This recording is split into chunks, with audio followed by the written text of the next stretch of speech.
Ladies and gentlemen, welcome back. It's another night of some Dota action here for the AEL University League. We're going to have ANU Esports taking on USYD Blue Beta. It's going to be an exciting night. We're going to have a live match as well. My past couple of series, unfortunately, have been some replays. Not that there's anything wrong with them, but we just love that live intensity when we're able to be in the moment and see how these teams are able to compete. And this is going to be a hell of a series here. Everyone's pretty much prepared in the lobby before we do get underway.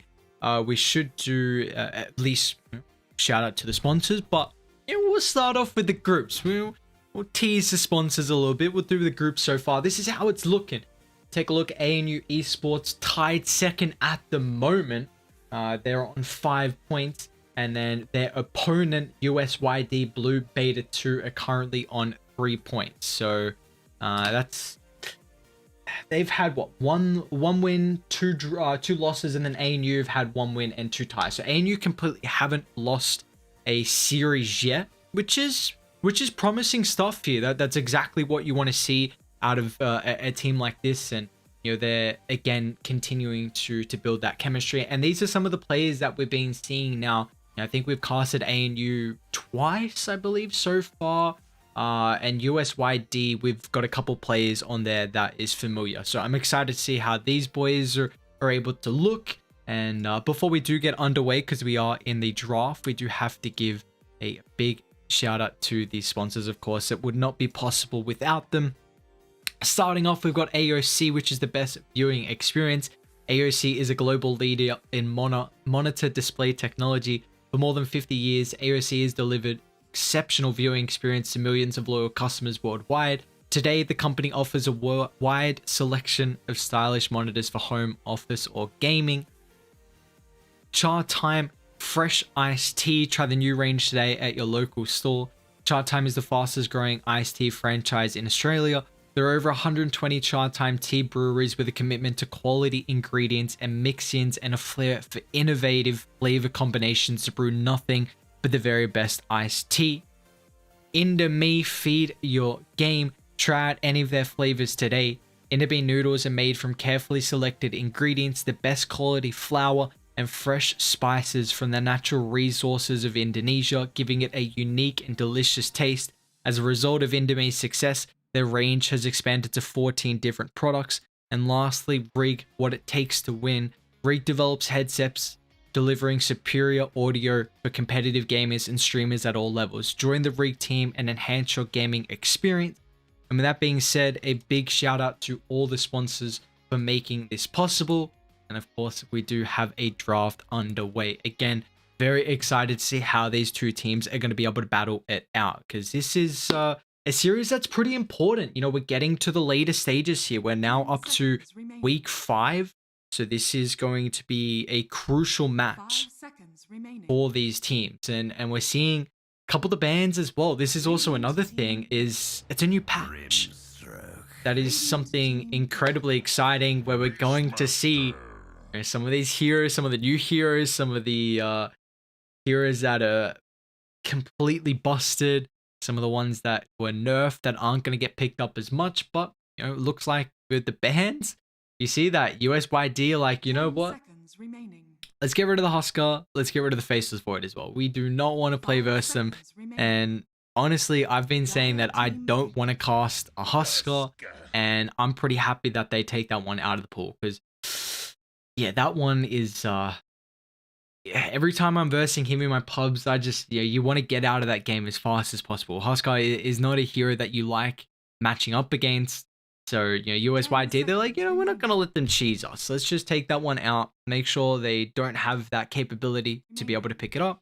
And then they also get rid of the Faceless Void, which is interesting because, this is a hero that we've seen start to get flexed a decent amount here, the Faceless Void. I've seen in pubs so far, because we haven't had too many pro games going on. I know the lower division for a lot of regions has started in the past couple of days. The upper division as well. I think China's going on right now. So there are definitely going to be some there's definitely going to be some drafts where teams are experimenting. So I'm excited to see how that's going to trickle down to the pubs and to different regions in particular. But yeah, the Faceless Void as at least as a potential to be played as a support now with the change with the time dilation, I think is really fascinating. But regardless, USYD take it out of the pool, and we see ANU. They just go for a pretty common duo right now. I mean, the Beastmaster. You could say everyone saw that the Necronomicons getting removed from the game. They were worried that the Beastmaster wasn't going to have any playtime, but this hero, Axes, is ridiculously strong. And you see that he can just, I know recently there was a post on Reddit that Beastmaster with Aghanims could just take Roche down solo in while he was smoked up in like 15-20 seconds, which is stupid.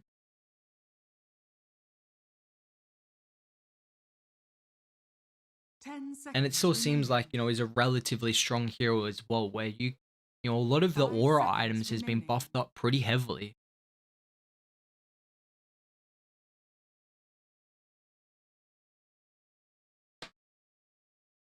Where like you could see him go for like Solar Crest is pretty nutty right now. I mean, we're even seeing the Beastmaster go for that upgraded Helm of the Dominator. I think it's Helm of the Overlord now that they renamed it. So yeah, Beastmaster, it was always a really strong laner with the Tusk. I mean, not that the boars are going to have the extra damage with the tag team, but it's still a big factor because this is two heroes. One, you really want to slow for the tag team. Slow or a stun is the best, and well, they've got two slows, of course, tag team and then the boar slow. But also naturally Beastmaster, is going to, maybe not now as much because we're probably more than likely going to see the Axes build, but previously we saw a lot of that in a Beast, and extra attack speed means faster right clicks, utilizing that tag team. So it's a great combo, but I at least do like, you take a look already, USYD with their support duo, the Grimstroke, the Rubik, heroes that have a lot of magic damage and some really strong laning stage presence as well. They're going to, previously, it's a little different now, of course, because of, the Beastmaster's not going to play as much for, with the summons and just chunking down towers. At least he's got like a different playstyle now than what we've usually seen. But, you still want a way to be able to deal with the boars in the lane, deal with the hawks as well. So the fact that Grimstroke has that capability, I think, is very important. But it is kind of nice though, because you've got this Tusk, so it's very easy to dodge the Ink Spell, but you see ANU, they're going to pick up a Phantom Lancer here. So this is one of the better position ones that we're seeing come out of the patch so far. A lot of, at least pubs are prioritizing the PL, and you see USYD, they also ban the Leshrac, which is one of the big counters to the Phantom Lancer. So they will not have this available here in their arsenal to try and take care of that one and have at least a way to counter him, unfortunately. So they're going to have to go a little bit more of a, I guess, unconventional route, you can say. That there's definitely there's not as stronger options, I think, is the main thing.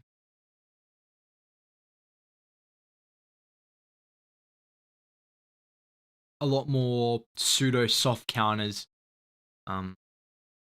But they're looking for all their cores now for USYD, unless they're going to flex the Grim and the Rubik, but I don't imagine that's going to be the case. So they're probably looking, ideally you want like a melee 1 and melee 3 to lane with your double range support duo that you have now. And then you could think about going for, well, I don't mind that. Axe is pretty good against Phantom Lancer.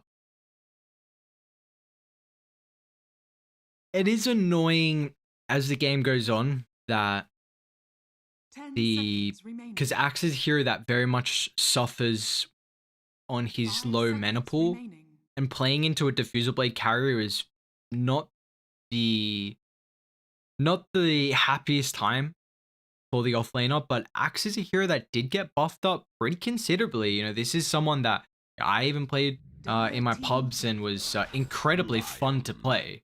So I'm excited to see how Axe is going to be able to transition this. They were definitely needing, you had to have some initiator, some melee, a tanky hero.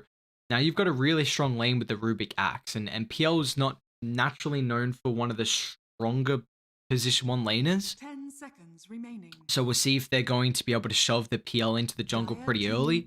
PL only really needs level 6 though, and is going to go okay. And they actually go for the Lifestealer, so a bit interesting here though from USYD. I mean, it's you've got this Infest Bomb carry with the Axe, so that's always nice to keep in mind. It's very nice being able to have the vehicle for the Lifestealer to get that jump in, and then it gives you more burst potential. But I'm a little worried though that this is a position 1 that doesn't heavily deal with delusions. You're gonna have to go Maelstrom, which is what we've been seeing recently when Lifestealers are getting picked up. But you've already got 2 BKB piercing stuns in the Beastmaster Roar and the Tusk Warrior's Punch.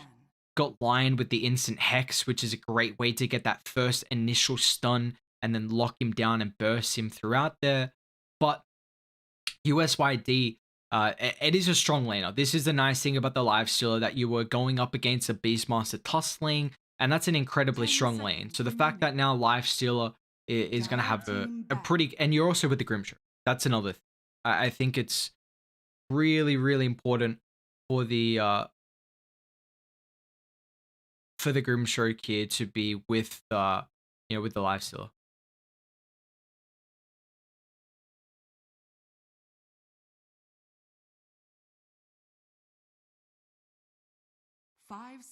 But I'm just looking to see what they can go in this last pick for USYD. I mean, this is the big pick for them. There has to be a PL counter. Storm's banned out, which is...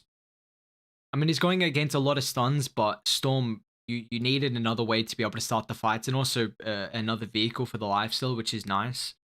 I think Ember is probably their next option. Ember got buffed up a little bit recently.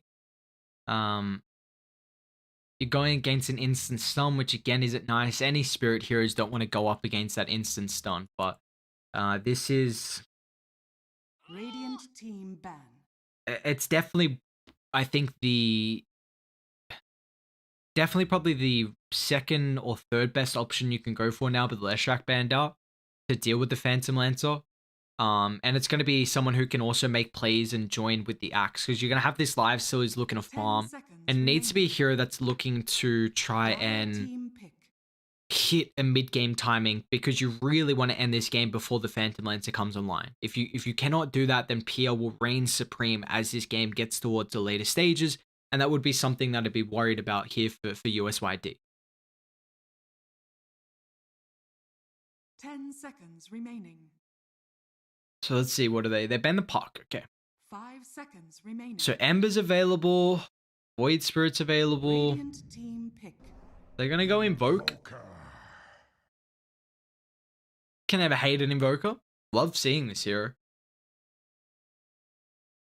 You've got it's Invoker with Axe is really nice, because that's a hero that's gonna jump, and Axe is already someone who... Axe needs a +1 a lot of the time because he lacks damage unless he gets a hero on top of the creep wave and they're relatively squishy. So now that Axe is going to have that Sunstrike set up as well, they should be able to find a lot of pickoffs across the map. Like, this is a lineup where USYD can definitely punish them if they are disconnected from ANU, but they're going to pick up a Furion here. So this could be... What are we seeing? Is it a Furion mid? Which we've seen, yeah, Clean Coal's going to pick it up. Okay.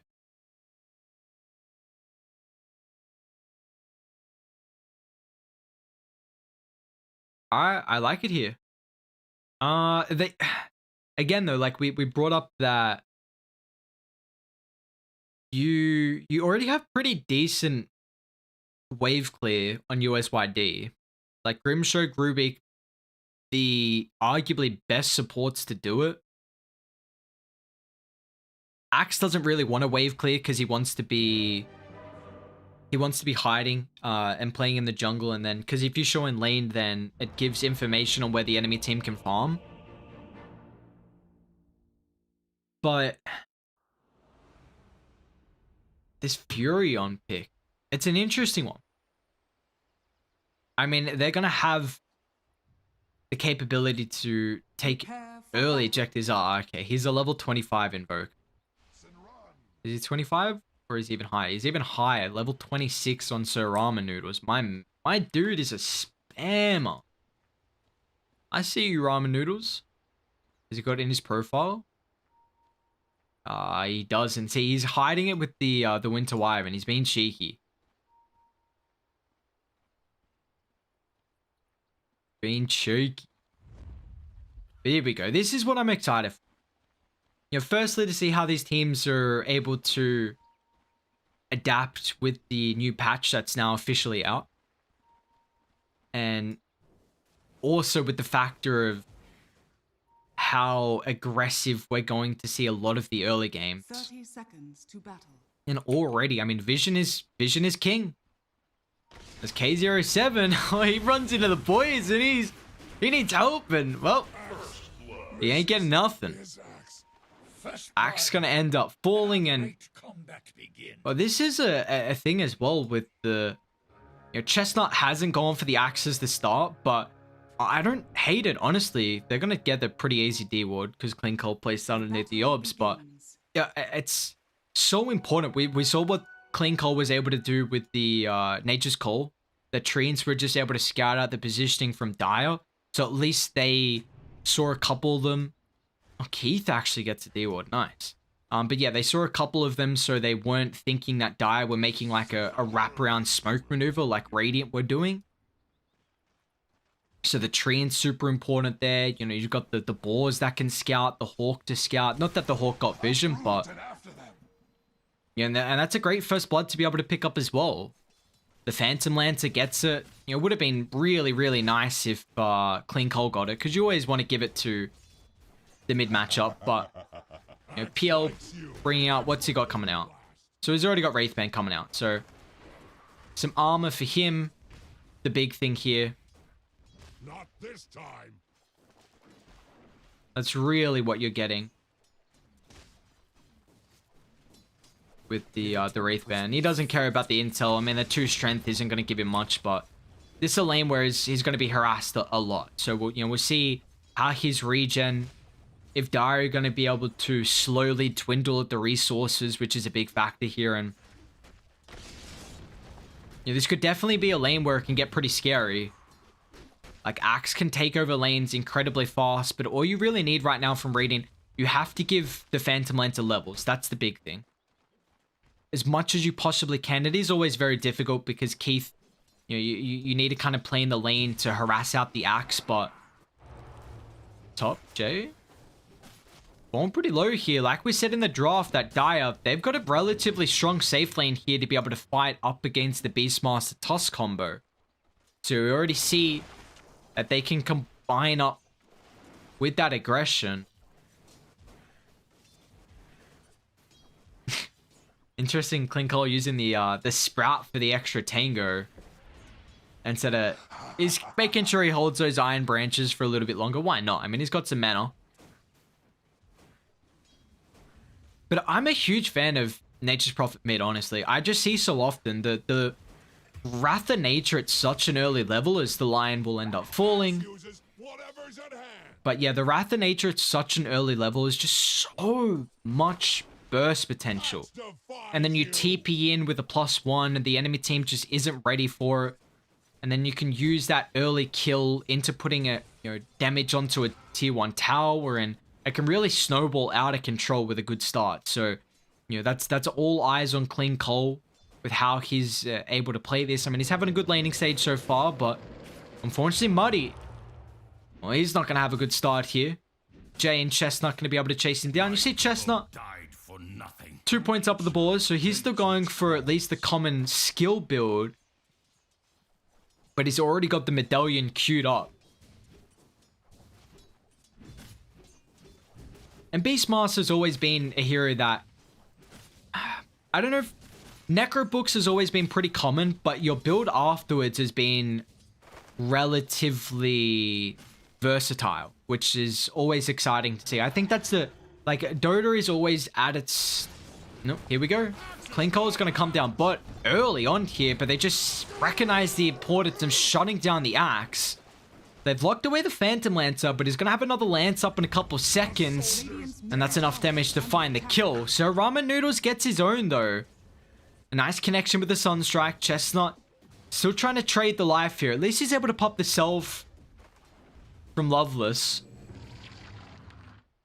We're already bringing it up. I mean, this is a level 26 Invoker. So he is going to be incredibly comfortable on the hero. And he's already going to have a pretty good game as well because you've got, you know, you've got the stun from the Rubik telekinesis to set up. You've got the Axe, you know, initiation potential, which is always important. But mid lane, Ramen Noodles, uh-oh. Jay last right clicks enough. Stay frosty. That's a big kill. If they can really diminish the snowball effect that the Invoker can provide, because that is a hero who, especially going Exort, you really want to be on top of the game. Because if you fall behind, they've got a greedy lineup where, you know, he didn't go cross Wex. So it means that he's not going to be the one making plays. This game's really all on the Axe, to be honest. Because if Axe doesn't get an early blink, you know, all Invoker really needs is levels for that Sunstrike. So you slowly shut down the Invoker's levels. It's going to lessen the opportunity that they will have for the Axe to find these pickoffs across the map. And if you hurt the Axe's lane, then we see it's going to be a slow blink, but they're doing just that. TP in from Clean Coal, even with the extra help at Jay, they're bringing all the pain as the Axe is going to end up falling. That's a killing spree right now for your Phantom Lancer.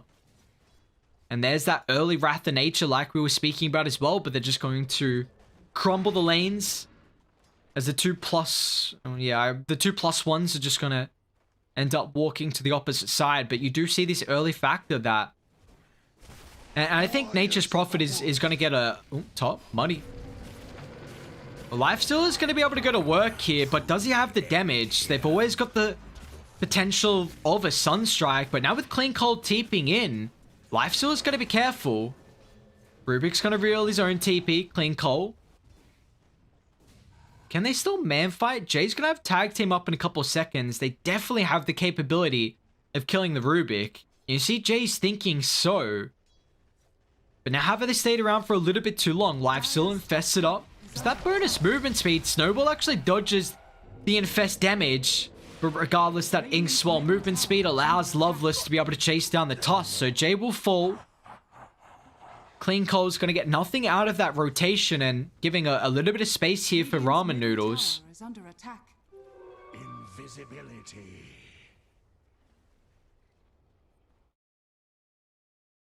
The seeds of fortune. Oh, Clean Coal. That Invis. Well, Sprout's not going to help against a Sunstrike, my guy. Oh no, that's a big kill there for the Invoker. Nice movement from him, utilizing that invisibility rune, finding the kill on the Nature's Prophet up top. And now it's going to take him out of the map for a little while.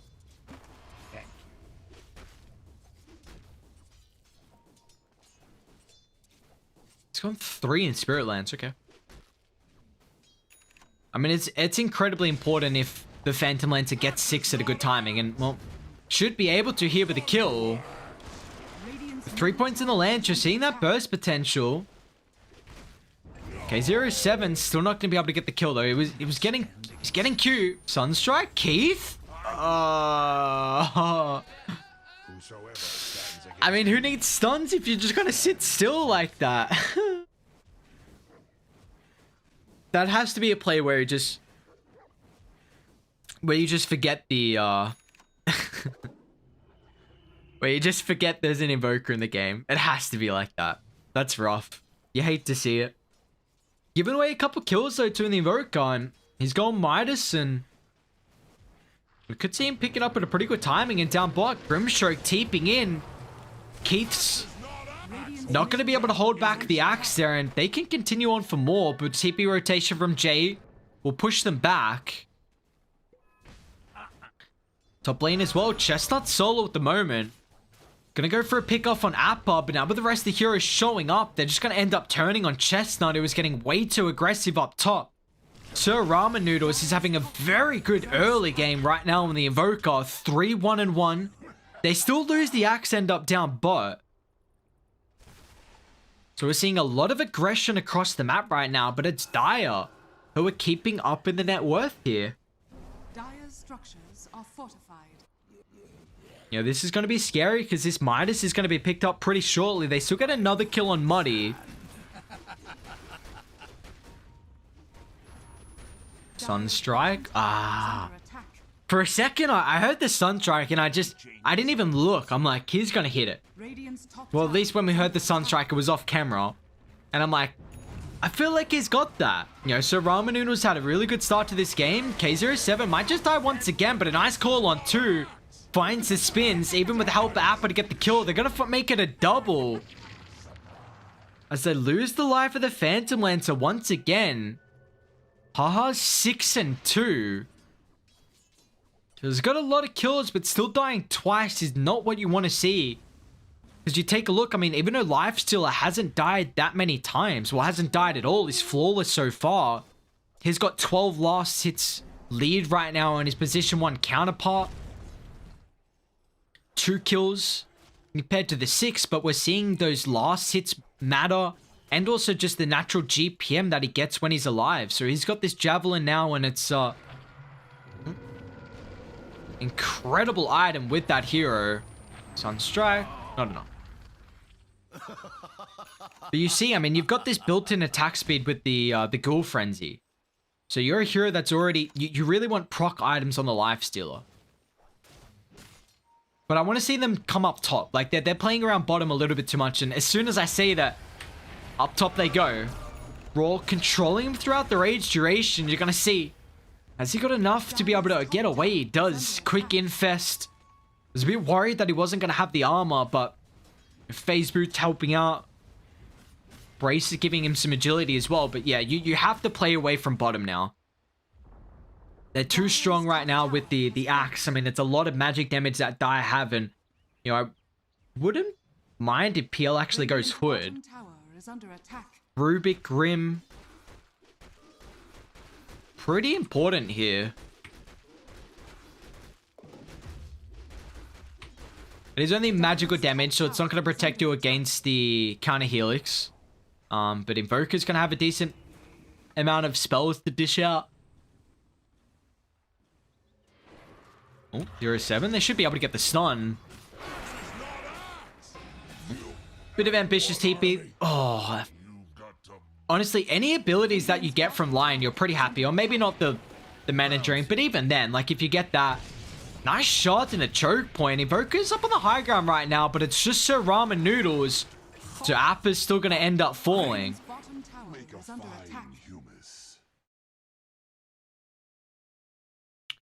Unfortunately, unable to make that one work out in their favor. But a nice attempt.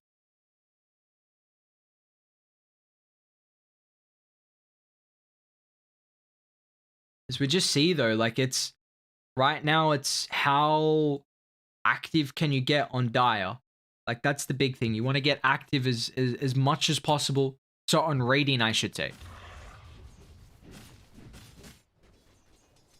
And he's actually rushing Solar Crest. So I'm still yet to see Solar... no, I've seen it once, but a rush on the Beastmaster. It's going to be interesting because... I mean... Radiant's middle tower is under attack. You don't really have a hero that actually wants the Solar Crest on him. Like, you might think it's weird as Muddy should be dead here. That's a DD Phantom. It's just going to do an immense amount of damage. He doesn't have Doppelganger, though. Muddy might turn if Ramen Noodles actually gets a connection on the Sunstrike, but no, he's not going to use it. Muddy will fall. Ooh. What were we saying? We were saying something. I'm trying to remember now. Dumbot? Loveless?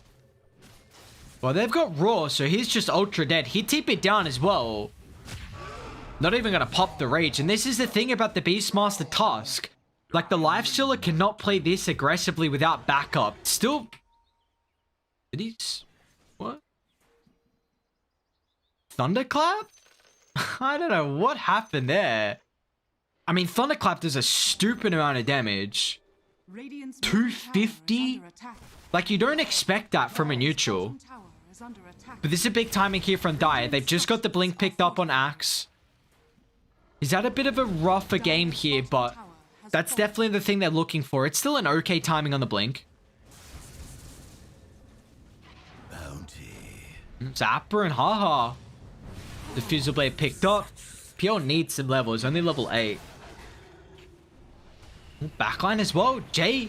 Nice sweep around rotation from Keith and Jay. The double support duo with the stun lock. They're going to be able to find another kill. Transitioning that into objectives is exactly what you want to see. Dire's structures are fortified. And now with the Solar Crest picked up as well, we'll see this come into play. Yeah, I think I was speaking about the Solar Crest, which we'll speak about in a second, because Dire just smoked up. Has fallen. They need to get something out of this blink now, so they should be able to. They're grouped up! Oh my lord! That's a hell of a blink reveal! They're flying all 4! Oh, he question marked them! Wow! That is indeed a disaster! You could not argue for a better reveal with your blink dagger. My god! Radiant's middle tower has fallen. K07, relax, brother. Phew. That's I mean, that is a play that, you know, I know that we'll happen that up, but if honestly Axe doesn't get a pick off there or doesn't get like 2 heroes, this game just completely swings in the favor of Radiant. Dire are And again, Jay, they're on top of the crit wave. Keith, Sunstrike, they need to tank it up. Lion's going to be able to do so now with the TP rotations. They haven't bursted down 1 hero and they're going to get punished. Dire got to disengage now as USYD. Will they lose more though? Cling hopes. Hunting. They still have a sentry in the area, so Ramen Noodles is in trouble here. Just lacking the lockdown, it looks like. His top actually Loveless. He's gonna fall. Pretty much soloed by the Phantom Lantern. I mean, I know Clean Cole came at the last second and Downbot as well. They still find the Invoker shard. Pushes him further to the northern side. So Radiant unable to get on top of him. Now with the Meatball. Deafening Blast combination. So Ramen Noodles is locked in the tree line. But that's going to be enough to keep his life. And now they find Keith as well. Sunstrike claims the kill. That's a double for the Invoker. Who's going to TP out. He's got Midas off cooldown and is under attack. exactly what you want to see. Oh, we didn't minus the catapult. Oh. We got a back and forth game here. Exceptional game 1. I mean, 34 kills, 17 minutes in. What more could we want, honestly? Radiant's bottom tower is under attack. Radiant's bottom tower has fallen. Like, I really don't think there's more we could ask right now in the game 1. Yeah, what has the lifesteal got though? So he's going Maelstrom Armlet. I'm still a bit worried that they don't top lane. Loveless again. I mean, have they got Raw? They don't even have him at the moment, but the Walrus Punch and by she goes. This is my issue. Chestnut? Is there a sentry in the area? There's not. I mean, Appa's got 1 available. They need this kill on top of the Invoker. It's a big one. K00.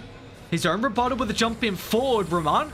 It's a great meatball. Look at the damage, man. They haven't brought down the Invoker. Now with a triple assassinate. Chop off the heads. A heroic rebuttal from the Axe. Finds 3. What a jump in. I mean, that was... He just needed to wait like 2 seconds longer, but they could not burst him down. Man, Axe is not a good laning stage, but all of a sudden, K07, he's doing it for them. Some important calls. We haven't spoke about the Solar Crest. We may as well do it now, because you needed to bring up that point. So, I mean, it's just interesting with the Phantom Lance is a hero that doesn't want to have individual buffs on him because the enemy team will recognize which one's real. That's the main thing. You're never someone who builds attack speed. Like, you don't really utilize on attack speed as heavily as like another call. But I'm worried about the lifestealer though. Like, you picked it in a game where you have to end early here as a lifestealer against the Phantom Lancer. You've got the capability because your mid-game timing is pretty strong. But he's been picked off a couple times, which has just really slowed down his net worth. I mean, he's still ahead of the PL, surprisingly. K07 again. Blade Mower now with the Sunstrike. Beastmaster brought down. They got the ward on the high ground as well. So Keith stolen Earth Spike from Appa, level 12. So with 2 points up on the ultimate. You get nothing. Good day, sir. And that's another chop down, cutting off the head of Keith. And here goes Dire. Want to see Lifestealer joining them. He's probably waiting like Sanjin Yasha and then would be go time for them. But very impressed with Dire at the moment. 4,000 net worth lead. Radiant's top tower is under attack. You invoke at top of the net worth. Axe is now, blade mail into hood. Invisibility. Now with the invis, clean Cole. K07 unfortunately not gonna find the Cole. They still got the Soulbind. Leashing the Fury on and the Tusk dropping the meatball. Its Tusk will fall.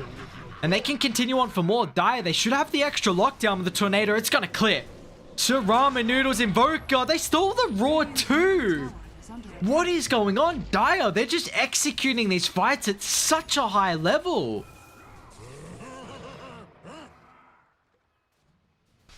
K07, he's gonna need a little bit of help here. Taking a lot of damage. But now he's got the backup on the boys. Oh. Chestnut. He's gonna end up falling as well. Cole once again. K07 finds him. Radiant's middle tower is under attack. Dire's bottom tower is under attack. We won't bring up that accidental GG call. We'll just slide on past there. For my coffers. But all in all, I mean, Dire are looking incredibly strong. Bounty. I mean, they've been used, yeah, they still haven't used this 9-second BKB.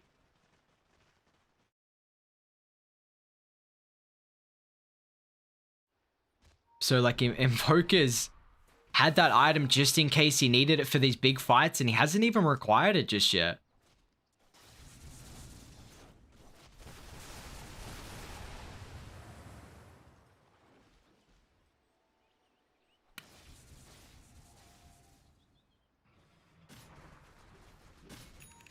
Alright.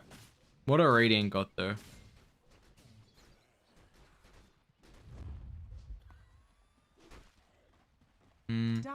They're gonna try and... I mean, they can definitely do... Oh, wow. They really ain't missing a beat right now on Dire. They are really not missing a beat. Radiant's bottom tower is under attack. Are they gonna be able to get over fast enough, though? They've got 4 TPs. I love the positioning on Keith. Moving over instantly to see if there's any rotations from the outpost. Radiant's bottom tower is under attack. To the Radiant. Is probably gonna end up falling. They've got to cancel, they do. Swing wide.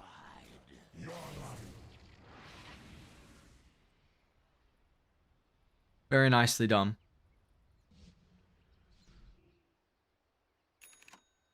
They still have Raw for a little... I mean, that was the play that Radiant had to make to get back into this game. Like, you have to do something cute. And they have a lineup to take Roche very efficiently. So, a great movement from them. But the issue is that Dire still have this 7,000 net worth lead. You're giving a lot of space to the Invoker, who now has the Aghanims completed. So the Cataclysm. Oh boy. Instant smoke up. Time to go. They got the Sanjin Yasha as well. Big items coming through from Dire.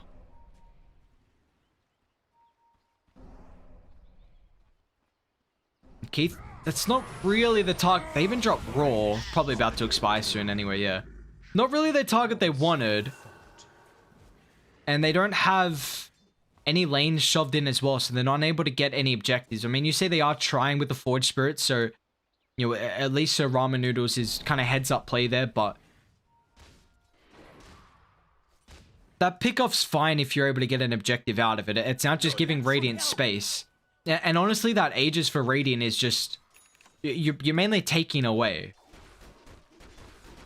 That's all you're doing. You're just taking away from Dire. Regeneration. You're giving more space to find farm. They actually gave it to Clean Coal. How did you only get 2 trees there? What?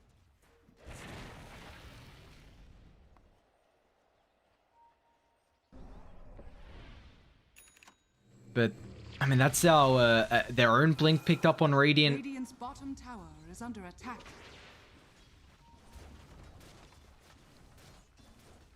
But they're gonna try and contest bot. I don't think they can, though. Radiant's bottom tower has fallen. They've got an 8,000 net worth lead on Dire, and even though they're going into the ages, like, they are so incredibly strong.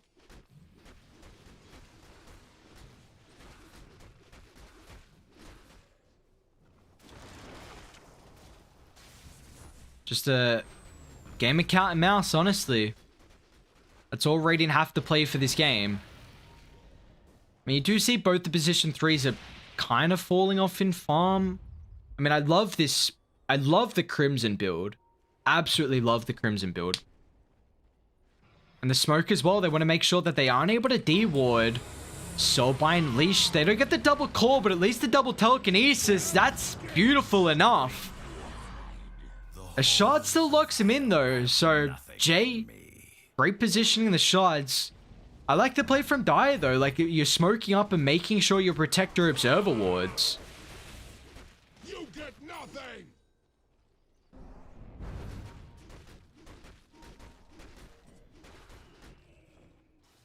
Top. Dire sweeping over. You got to be so careful if you group up. The big question, where is the axe? It's a little bit disconnected away from the team at the moment. Lifesteal's already popped the Rage, but he's still going to be able to end up terming. Now they find the Fury on as well. BKB pop from Clean Coal. He's able to man fight. Got to keep in mind, he's still got the Age as well to be able to utilize for the team fighting. Clean Coal, he's able to clean up with the help of Radiant. They'll find the kill on top of the axe. They still lose the Phantom Lancer. A nice combo from Sir Ramen Noodles. He might even find Keith as well if he's got a Sunstrike available, which he does. Ramen Noodle's got to be careful. Can he do it on his own right now? Double degradation. They're able to scout him out. Keith has got Blink back up, and now as soon as they get on top of him, he's lost his high ground advantage here with the Blink on 4. Pops a BKB. He's going to look to turn now with the Cataclysm. Clean Coal. He's going to get clipped. He'll find the kill. Now your tree food. Very nicely done. It's a double damage rune paying off there from Clean Coal. And that is a big fight. You lose the Phantom Lancer, but you see the Fury on. He's to carry this game. Clean Coal looking to put them on the back. And with the performance that he's had so far, 4-3 and 16, he's chunking out damage.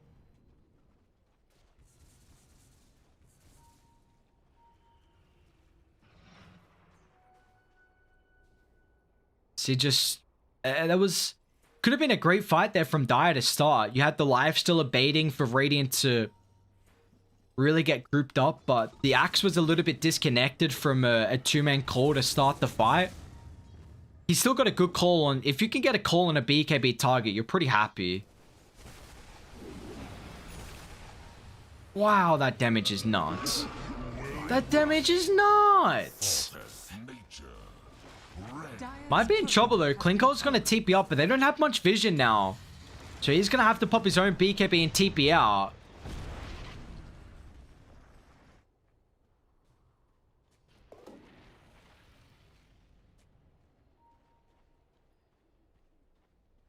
But, whew, Chestnut just destroyed Grimstroke. Why can't I say Death Summary? I swear you used to be able to.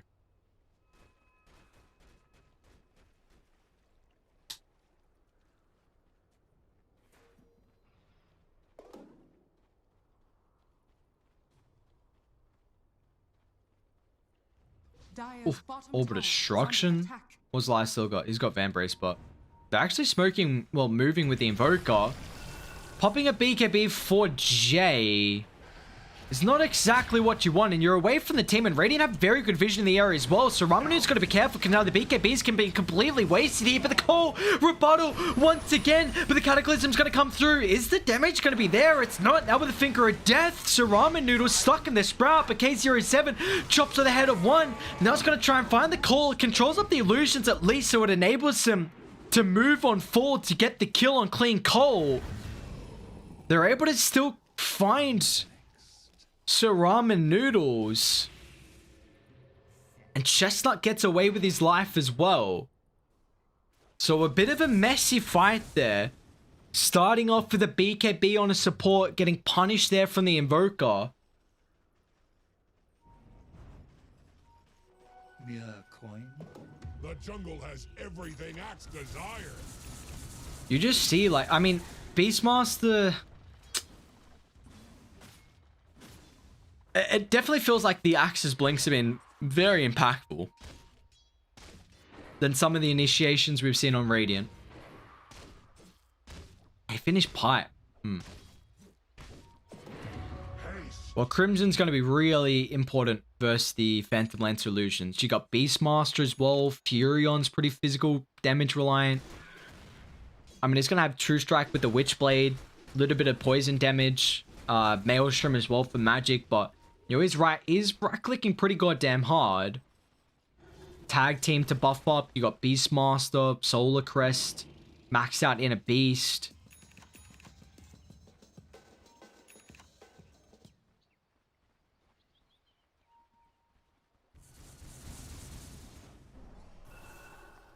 We're 31 minutes in with a 6,000 net worth lead on Dire. Appa's got Blink. He blinks towards his team, but Ramen Noodles still gets clipped now with the Snowball. Nice roll. They've already brought down the Rubik, so Ramen Noodles going to lose his life as well. That Blink Snowball. Now they got the Warrior's Punch as well. But K07 again. The Axe finds through. Look at this spins. Look at him go. It's too much. Haha, can't stand his ground. They'll lose the core. They end up losing the Axe as well. What a counter initiation, but it did not matter. Again, we're seeing K07 come in clutch, but it isn't enough. They turned and stood their ground. I mean, that blink honestly was really cool from Appa, but it's so unfortunate that he blinked and the Snowball passed through the Invoker. They chain locked him down. They bursted him from 4 to 0. Dire's structures are fortified. Lincoln's got Satanic picked up as well now.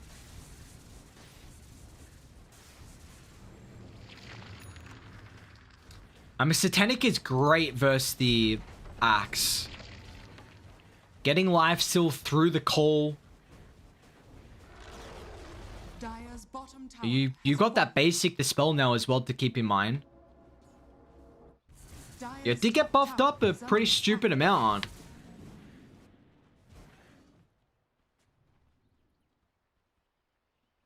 35 seconds to 25-second cooldown. I mean, it's down to 20 because he's got that 20% cooldown reduction.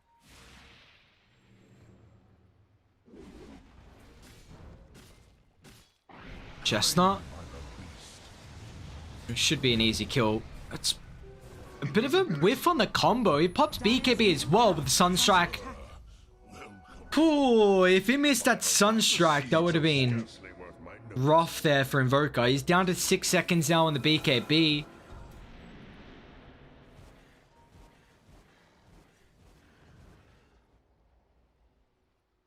See, the combo just... Oh. He's just missing those times when big team fights happen, he's going to connect. They're going to be careful because Dire is actually sweeping top. They're bringing the numbers to try and shield off the lifestealer from this movement that Radiant have dished out across the map, and they're going to get punished here. Cataclysm. Oh, it's too much. That's a hell of a movement from Dire. An instant smoke from them. Really quick maneuver. They're going to push in bot and maybe think about Roshan, which they should be able to take relatively fast with Alacrity. You've got Orb of Destruction, Forge Spirit as well for the minus armor.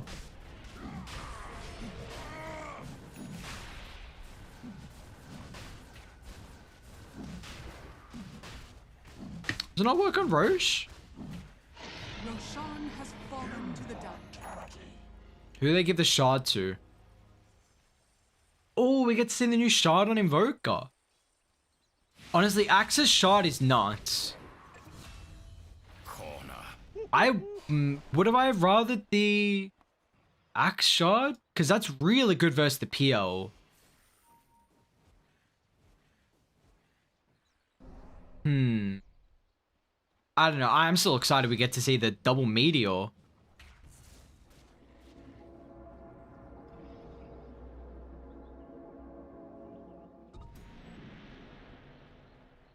The apocalypse of triple meteors just dropping down on your heads.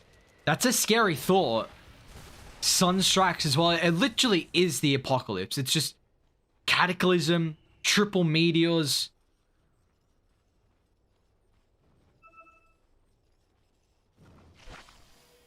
The reign of apocalyptic disaster.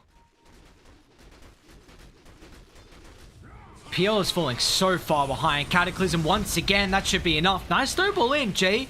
Actually gives PL an opportunity to be able to get the doppelganger array, but now with the chain lockdown, clean cold, pops the BKB. We're going to see the shard come into play, but Chestnut on the back line gets the control on top of the Evoker. They still haven't lost the Phantom Lancer just yet. So at the base, Axe has gone a little bit too far without the help of the team. They're not grouped up just yet. They didn't have the Grimstro. So out of the full lineup here, Loveless is still stuck around as well. I mean, he's got the Ages. Pops a Rage, looking at man fight. So Ramen Noodles is in the area. They need the help and they need it now. Lifesteal looking at man fight, but he'll lose his first life. Now Radiant with the numbers advantage. You can even buy back on the Tusk as well if you want to make sure you secure this team fight here, Klinkle. Gotta be careful. There's the buyback coming to play. Now with the Satanic, he's unable to right-click right now from the Nature's Prophet. Klinkle getting no health back, and it's going to cost him his life there with the snowball in. It does not matter. They're even buying back on the Nature's Prophet. They want to rejoin this. It costs them all the heroes on die. They should be able to do so, but the Lifestealer, can he get away with the Infest? He can't. Pops himself out now, forced the man fight, but he's still going to end up falling. 4 down on Dire. So Ramen Noodles, the only survivor. He gets to the TP. Clean Cole, he can TP in now. Tornado doesn't find the connection. He's okay. Know your place. Dire's middle tower is under attack. He doesn't have any talents, really. There we go. Picks up one. Dire's middle tower. He would have got a lot of experience from that. Got damage. That's going to be great with the Lifestealer. Cold Snap cooldown as well. How much experience did they get from that? I mean, that's a costly fight from Radiant. You buy back on the Furion. You buy back on the Tusk.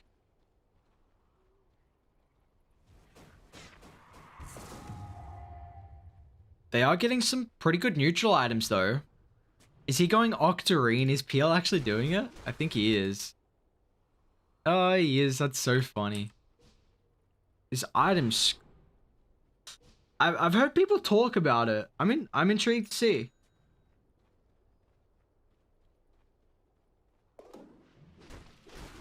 I mean, the cast range, do you already get a...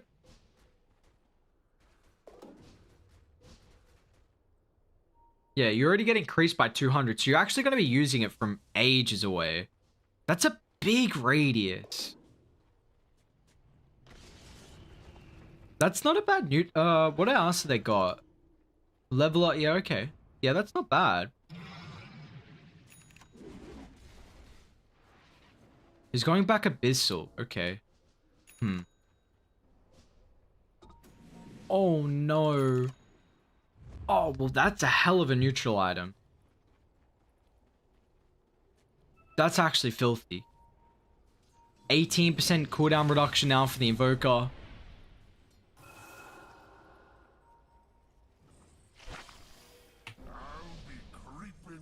They're gonna smoke up. Got a big win condition here if they kill Clean Coal. So that buyback in the previous fight.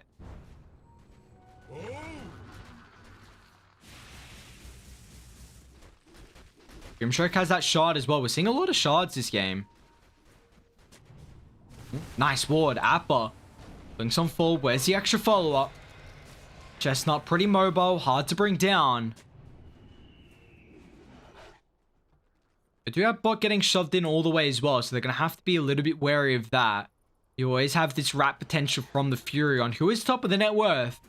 You do see Clean Coal is getting an immense amount of gold across the map. I mean, he's got the crown right now on top of the net worth. So we'll see if that economic lead here for the Furion over his counterpart cause is going to be enough.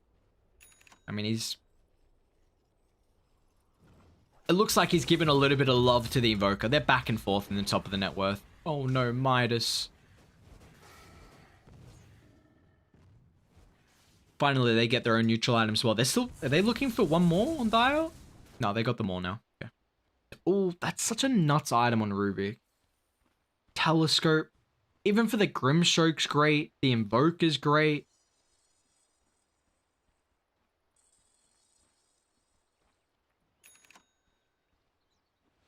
An axe went to Stormcrafter.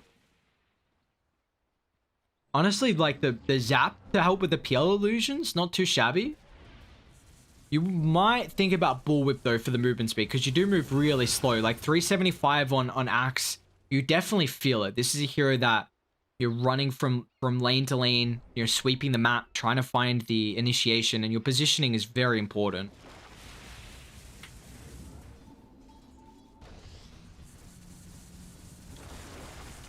Let's do a quick BKB check.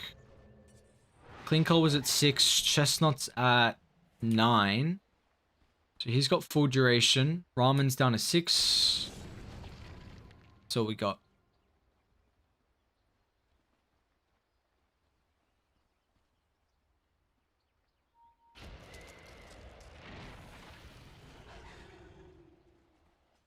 I mean, Invoke, yeah, Furion doesn't even have the shard just yet. He's going AC. Okay. You see though, like he's doing a great job with the lanes. Like Dire need to do something about they need like a Tinker Ward.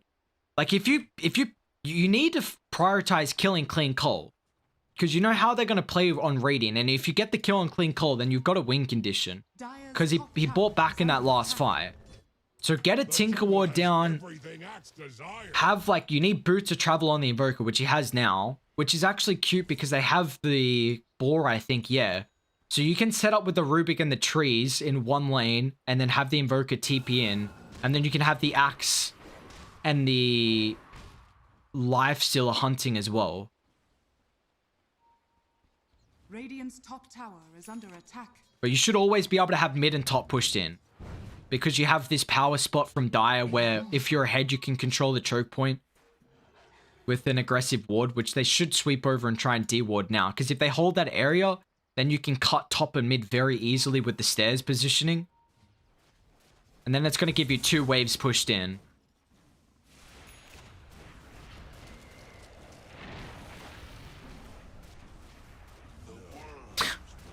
Tie Bomb's so funny. Radiant's top tower is under attack. Any other shards we haven't seen just yet?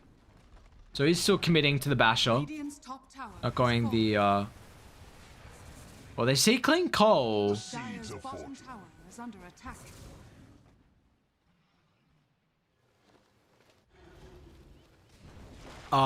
Clean Coal? Middle tower is under Man, that's an aggressive TP. Are they going to be able to punish him here, though? Cataclysm might be able to find all 4. Nice snowball pushing forward. Jay, he dodges the Cataclysm. Now with the initial start to the fight on Dire, they've missed a lot of their damage and their opportunity to be able to punish that aggressive TP from Clean Coal. Are they going to look to turn with Grimstroke falling? Loveless still doing a decent amount of work. It's a 1 for 2 regardless. The Axe is just so tanky in the middle of the fight with the Crimson Guard, but we're finally seeing this Phantom Lancer go to work. The Shard along with the Radial Deafening Blast, the Phantom Lancer, they found the real hero here. He's got to be careful. They're trying to juke up on the high ground. Really nicely done for the PL, but can he still do it? Once again, he does. Haha, no way. Oh my, oh, you cannot let him get away, please. What? Dire's bottom He just juked them twice. Dire's bottom tower has fallen. That is, I mean, if they lose the Axe, if they lose the PL there, Axe has to buy back to defend the base. They still had TPs. So a bit of a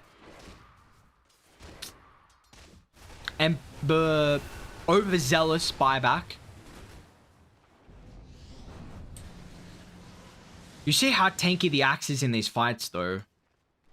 Like, that Crimson is just, whoo, makes him do nothing.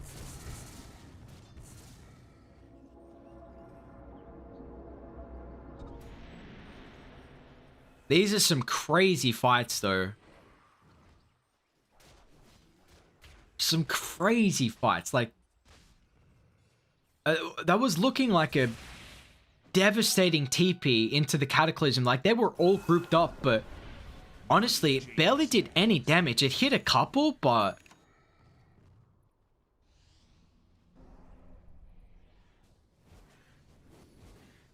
you've got the big... This is now the apocalyptic combo. Double Cataclysm, double triple meatball mid lane. Clean Cole. They should have buyback back up, but it's still being a long death timer if they find the kill.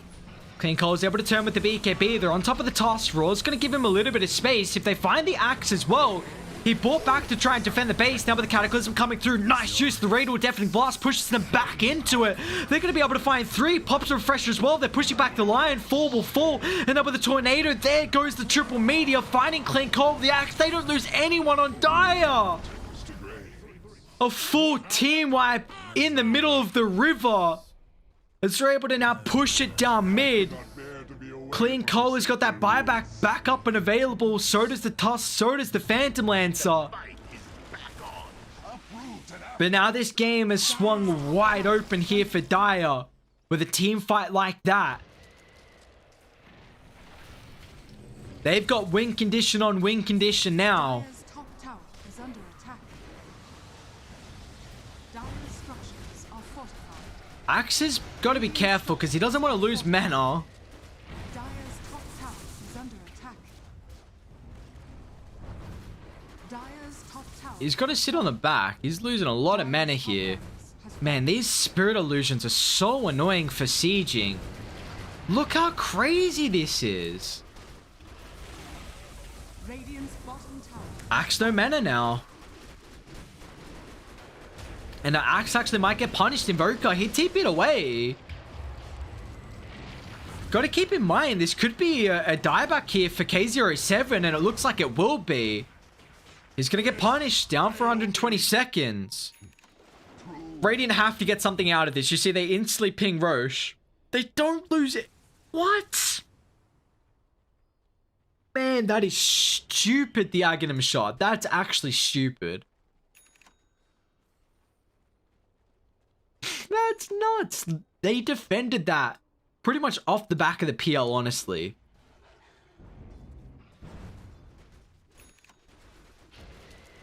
Does he go Octarine now? I mean, you have to, right? Yeah, you really want to...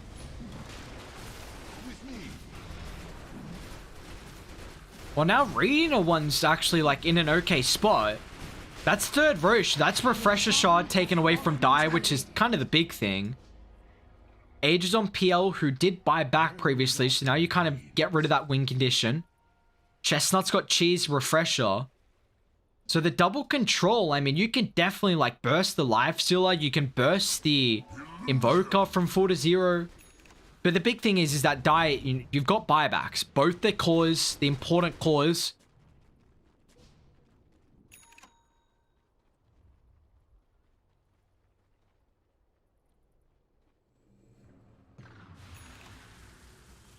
Ags picked up as well. Wrath of Nature. Decent Ags. I mean, when you got the gold that he does, blink in, life stealer. He's got Rapier now on Loveless. So they're going all in. Dire's middle tower has fallen. There you go, the TP cooldown. Interesting.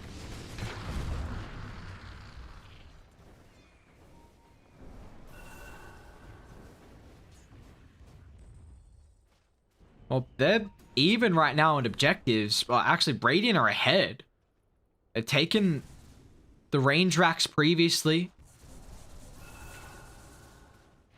But it's all eyes on the Rapier now for the Lifestealer. The buybacks as well is important. Have to keep an eye on that.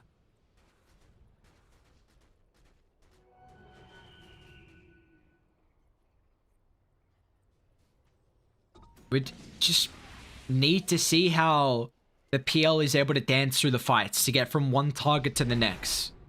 Yeah, that's the important thing. Hard on Lifestealer as well, so that's going to make it even more difficult. I like the heart pickup, honestly. Like, you've got Rapier, just tank yourself up, my dude. And he's done just that. I actually really like the heart pickup.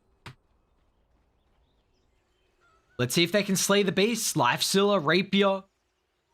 4600 HP. Axe has got 4600 HP as well. They're beefy boys. Are they beefy enough, though? Are they beefy enough? That's the question. Chestnut. Smoke. Ends up popping. K07's got the invis.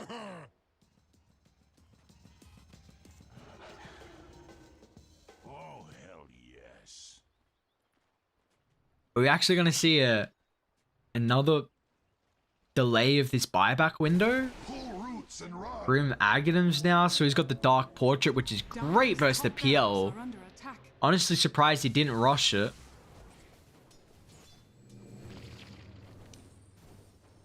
I really wish it popped up with, like, the Aghanim Shard and Aghanims in this slot here.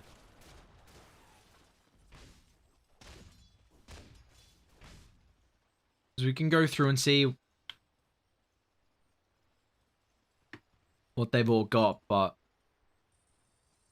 Rubik's got his. Okay.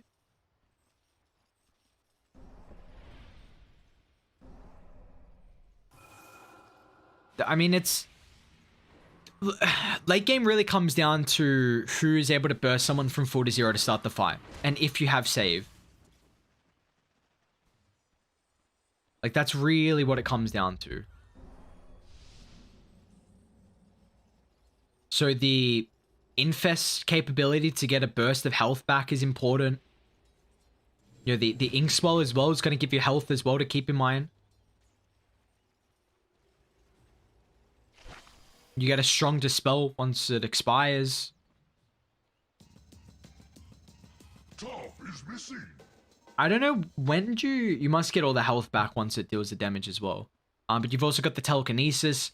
Whereas Radiant, they only have Snowball, K07. We thought he found the real Phantom Lancer, but he's going to end up getting a lot of his mana burnt out. And now Clean Cole keeps the backline. Gonna be careful here. Abyssal Blade's out. Grimstroke gonna get shot. They could throw in Abyssal Blade right now for the Nature's Prophet with the Cataclysm. Furion's gonna end up falling. He doesn't have a buyback. And with the rest of Die, though, can they deal with the Raid Boss and the Phantom Lancer? The illusions are going to work, but it looks like it is enough. They've got a way to deal with them. Haha. Doppelganger forward, straight on top of Appa. W Fresher, double Deafening Blast. It pushes away from the Cataclysm, but they got the Telekinesis. The real Phantom Lancer toss up in the air. Down with the call as well. They got the control. They bring him down. He's got the Aegis now with the second life, but the rest of Radiant, they need to get in the area. They need to do something. Haha needs help, and he needs it now. And Earthspark only finds one, but the bash is going to be there from Loveless. Snowball in. Can he find the clip on top of the PL? He's going to look to turn. Now with the double refresh, they've got the roar, but it's not enough. PL's damage, it's negligible at best here. Axe with this Crimson Guard. There's nothing PL can do. It's just all up to the constant illusion spam with the Spirit Lance, but that's all she wrote. No buybacks available from Radiant. I mean, the lanes are pushed in. Maybe Beastmaster can buy out for like a Boots to Travel, which is probably the only play they have. But their damage, it's not there. Radiant Dire are gonna win this one late? fortified. Crazy. I mean, you see the rapier?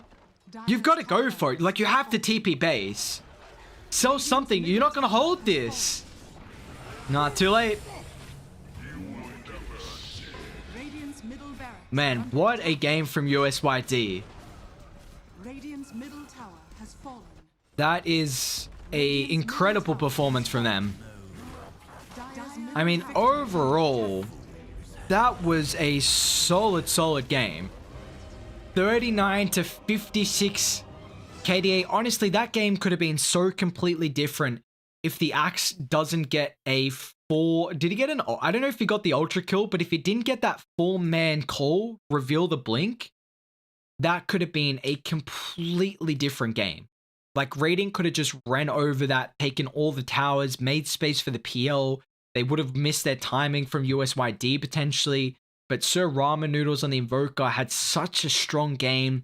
Axe struggled in the lane, but once he picked up the blink, his impact was, we really started to see it. But the PL, they just neglected him through fights. They just were able to avoid him. And honestly, it didn't look like the PL was doing much. I want to see the damage, actually. He still did 46,000. I mean, Clean Cole was the head on 57. Like, overall, that was just an exciting game of Dota to watch. That's what we want to see. We want to see exciting games, and we definitely got that in this game one. And in the end, USYD, they're able to pick it up, and we'll see. USYD are yet to tie. So this could potentially mean that maybe it's going to be a 2-0. I mean, they're 1-0-2, 1 win, 0 ties, and 2 losses. So we'll see how that's going to end up faring for them. But we'll send it to a quick break. Game 2 around the corner.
seconds remaining.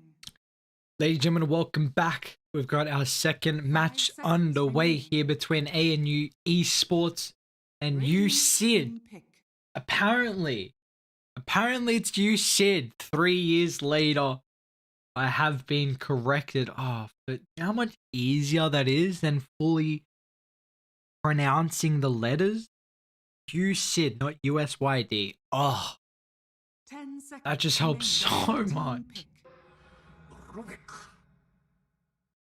Like it's never fun as a commentator when there's extra syllables that you have to pronounce. You know, and players' names when they've got like so many syllables. 10 seconds remaining.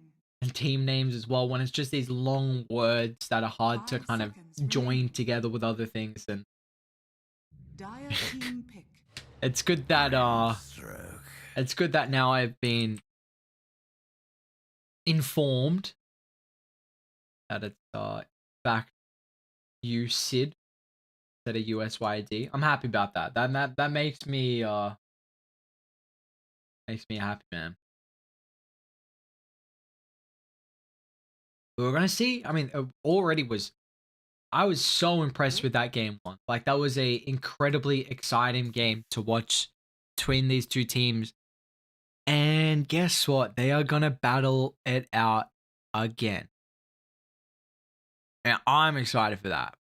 Like that is some stuff we want to see. These two 10 teams seconds remaining. honestly both looked incredibly strong. 5 seconds remaining. But it was just USYD in the end that were able to come out on top there. And we're going to see, I mean, a pretty similar opener. They go for the Grimstroke. It's going to be the Shaman this time, as it's actually ANU that pick up the Rubik. So they're kind of making sure that there will not be the capability of, once again, the Rubik Grimstroke opener. And we'll see how they're going to be able to utilize this for themselves here. Because it's, Radiant team ban. Puck. still think it's quite the support, but they're going to pick Puck into the Shaman. That is, I don't know about that. I really, I mean, Puck is someone who is heavily reliant on not getting, 10 seconds when you remaining. get stunned once, more 5 than seconds likely remaining. you are going to get chain locked down. That is the issue with the Puck.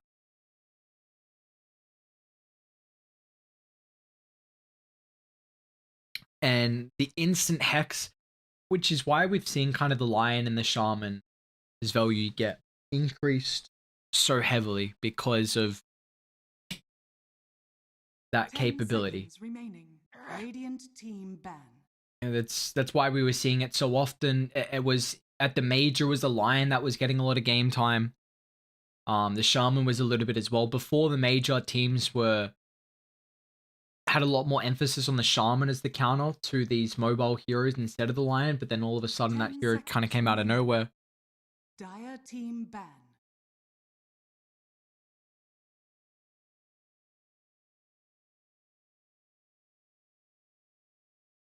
But I mean, hey, who knows? Because I was going to say, I was worried about how the life steal was looking. And I think there was definitely 10 reasoning seconds in that remaining. though, because there was some 5 times where the seconds BKB remaining. piercing stuns was very very annoying for him to play with. And then I was just worried they weren't going to be able to deal with the illusions, but it didn't matter. So maybe this is a game where, you know, Puck against the Shaman counter, who knows? But honestly, coming into this one, I'm like, yeah, maybe Clean Cole's going to pull out that dazzle that I played with him in a pub a couple 10 days ago, seconds and remaining. my dude pulled out a Dire team ban. mid dazzle and just absolutely destroyed that game. He went like 10-2 or something. Carried my lazy bum in the off lane. So my man, it wasn't a ranked game though. So if it was a ranked game, I'd be like, I'd 10 actually have to seconds bow remaining. down to him.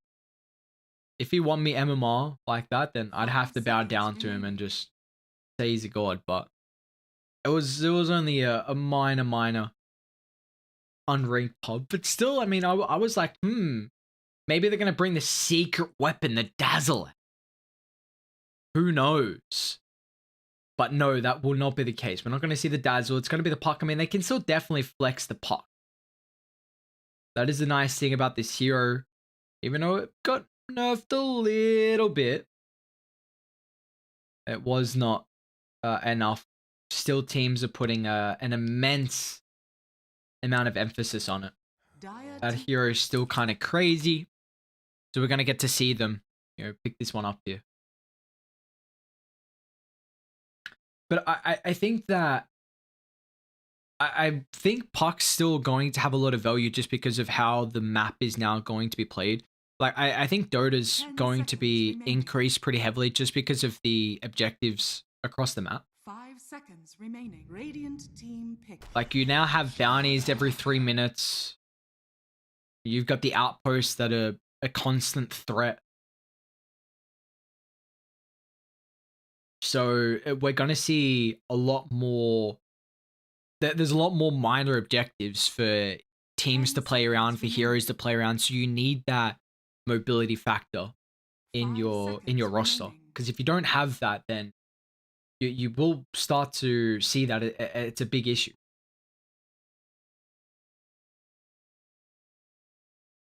Well, speaking about mobility, Slardar getting picked up he's pretty mobile.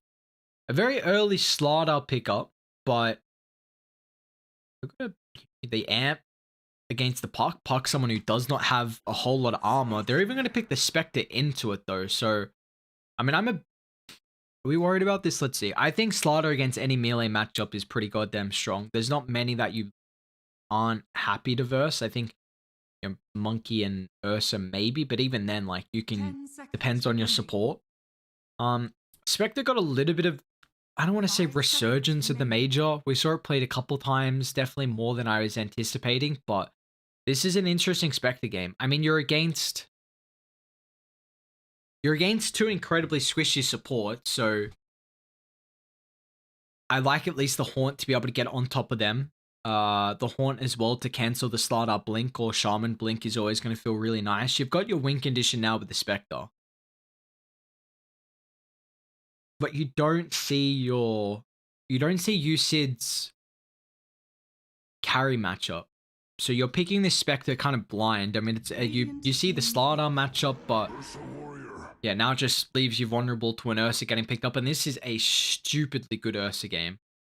Like, you wouldn't really think about it, but Ursa is incredibly good versus the Puck. I mean, usually you'd think that just, Ursa doesn't have a stun, Puck's very mobile, Puck can actually control the Ursa, but that's not the case. I mean, you've got the Enrage with that status resistance, you can just run through the coil, break it, doesn't last for a long duration at all, and eventually Ursa's going to pick up an Abyssal Blade plus a Blink. I mean, it was a lot easier with the Abyssal Blade kind of mini blink factor because you could really close the distance on the Puck, but Ursa's still very, very strong versus the Puck.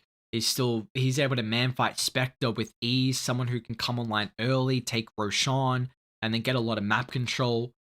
Someone who's not reliant on cooldowns, whereas the Spectre is, which is a big factor here. And you see ANU pick up the Undying though, and this is an Undying versus the Ursa. Like Ursa with Overpower, I should say, just destroys the Tombstone. But it's about the lane, and honestly, like USYD have a very good lane to deal with the Undying. But you wanted, like, Spectre is a pretty mediocre laning stage hero. You get by just because of the high amount of regen that the hero relies on. But you are heavily impacted by your position 5. If you've got a support who's unable to babysit you, you see that the Spectre can really have a difficult time here. So at least the Undying is going to provide that. But I mean, Undying is an incredibly strong laning stage hero, but against a Slardar Shaman, like I'm a bit worried. What's the starting armor again? I forget. 2.7, so it's not bad. But he's going to take a lot of right-click damage. Like Slardar Shaman just going to beat you down.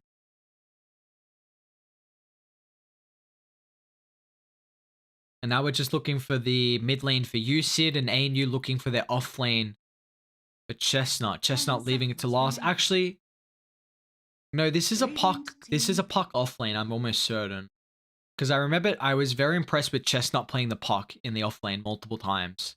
I think they might have this flex capability. Well, I know they have the flex capability. Do they want to pull it out this game is the question. Because one of the series with Caster, then he played it twice in the off lane and he looked really, really good on it, honestly. It was a great series from him. So let's see if he thinks about going for the flex in the puck. Maybe you do get to see the dazzles. Hey, I'd be kind of down for it. Dire team pick. Razor. And I was hoping. But this is a hero that there's a lot of people are saying has come off relatively well after that patch. I mean, we'll see how it's gonna look. I mean, it's pretty good versus the Ursa, someone who relies on his physical, but you're gonna pick up a magic hero here for you, Sid. In the mid lane. Queen of Pain's still in the pool and you have to pick up the quap. Like, if you don't pick up the quap, you'd be absolutely crazy. You're against the puck, which is a little bit unfortunate. Puck, silence, coil, but there's not a lot of extra stuns afterward. It's just such a good matchup versus the Razor. There is the potential that they put the Razor in the lane versus the Ursa, but you still, just in case, have to. They're gonna go Storm. That's still okay. I think your lane's not as good as what the Queen of Pains would have been. Let's see how they lane this. So it is Razor mid. Yeah, like if they pick Queen of Pain, I'd be like 90% sure that USYD win this. Storm's fine though once he gets out of the lane. Like once you get level 6, you're fine. And that's a lot of burst potential they have. Like USYD's damage in the early game is going to be through the roof. Like ANU actually going to have lack it a little bit because Chestnut's not going to get solo experience. That's going to be a Rubik puck lane as well. So that's double range against a super aggressive lane. Like a super aggressive lane.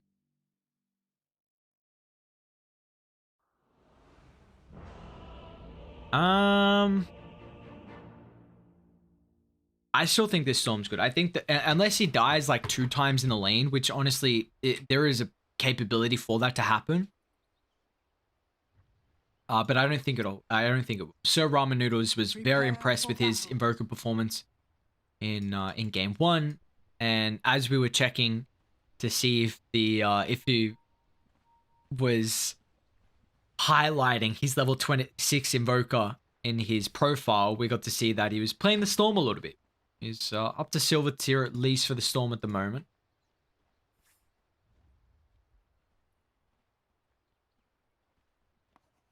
Such an interesting photo. Once again, I mean, this is just another movement we see from Radiant. Looks like they're more aware of it this time from Dire, though. Wait, oh, I say that. Oh, not again. Oh, it's going to break favorably, and well, that's a cheeky first blood to pick up. I thought they were going to be aware of that this time. And you get the pickoffs early enough where now you can sweep on forward and, if you want, contest the other bounty rune as well, because you've got a numbers advantage now. So you really don't want to give up 2 bounties when you have a 4v5, and yeah, it looks like they won't. The battle begins. That's one thing that Dire have to... Well, they didn't learn from game 1. But that exact movement came through, pretty much the exact play. I mean, they got caught with their pants down. They thought they were going to just run up aggressively on that high ground, which is... You always sweep all the way around.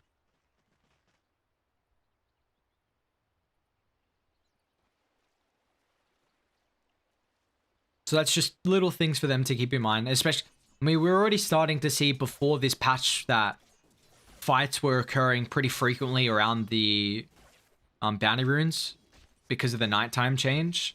And now it's just even more.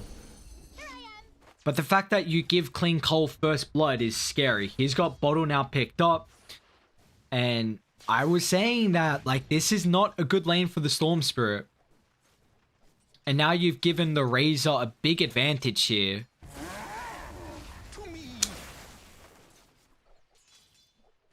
So we'll see how impactful that early first blood's going to be. They both lose their range creep, so I guess at least it's not looking too shabby here for Sir Ramen Noodles. As take a look at some of the other lanes. I mean, Jay, I really don't think Jay can man fight this lane as long as they get double stick, because this is a lane where Radiant are going to harass a crapload. I do say that. I mean, Slardar is a strength hero.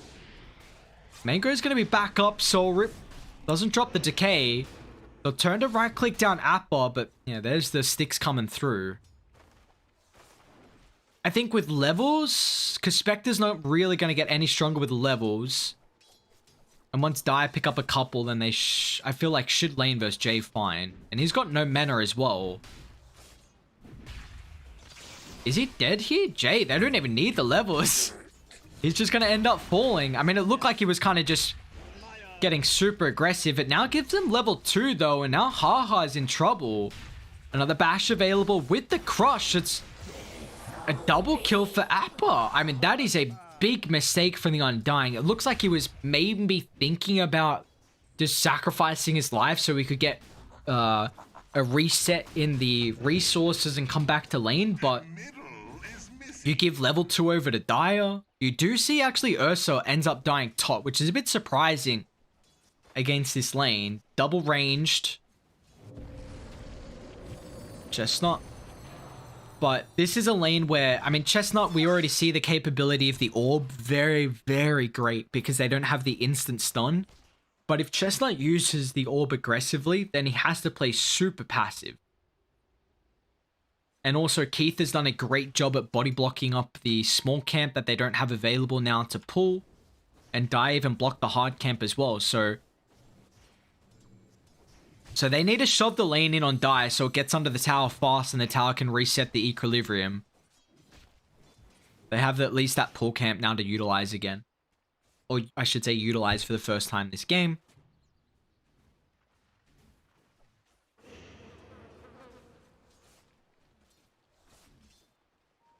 It honestly seems like Dai's hard camp pull got so much easier. Like, it's further away from Radiant. Makes it so difficult to be able to contest.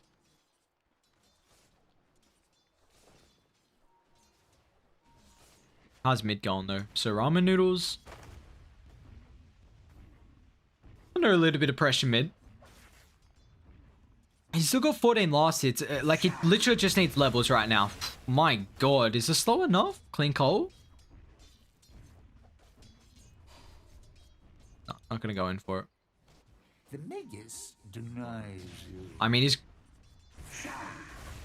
this has got the water runes to utilize. Ramen Noodles kind of man fight onto the tower with the help of that. Turns around, one more right click, not enough. He's got to be careful because the plasma filled Ramen Noodles.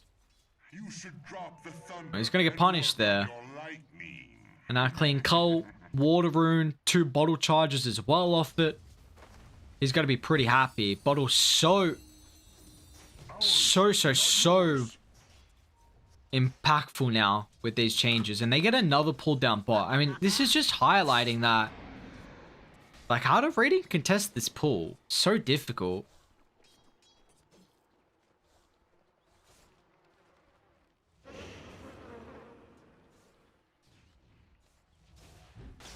Jay's kind of running out of mana though, and you see, like, Shaman with 86 damage, and he's got 5 armor too.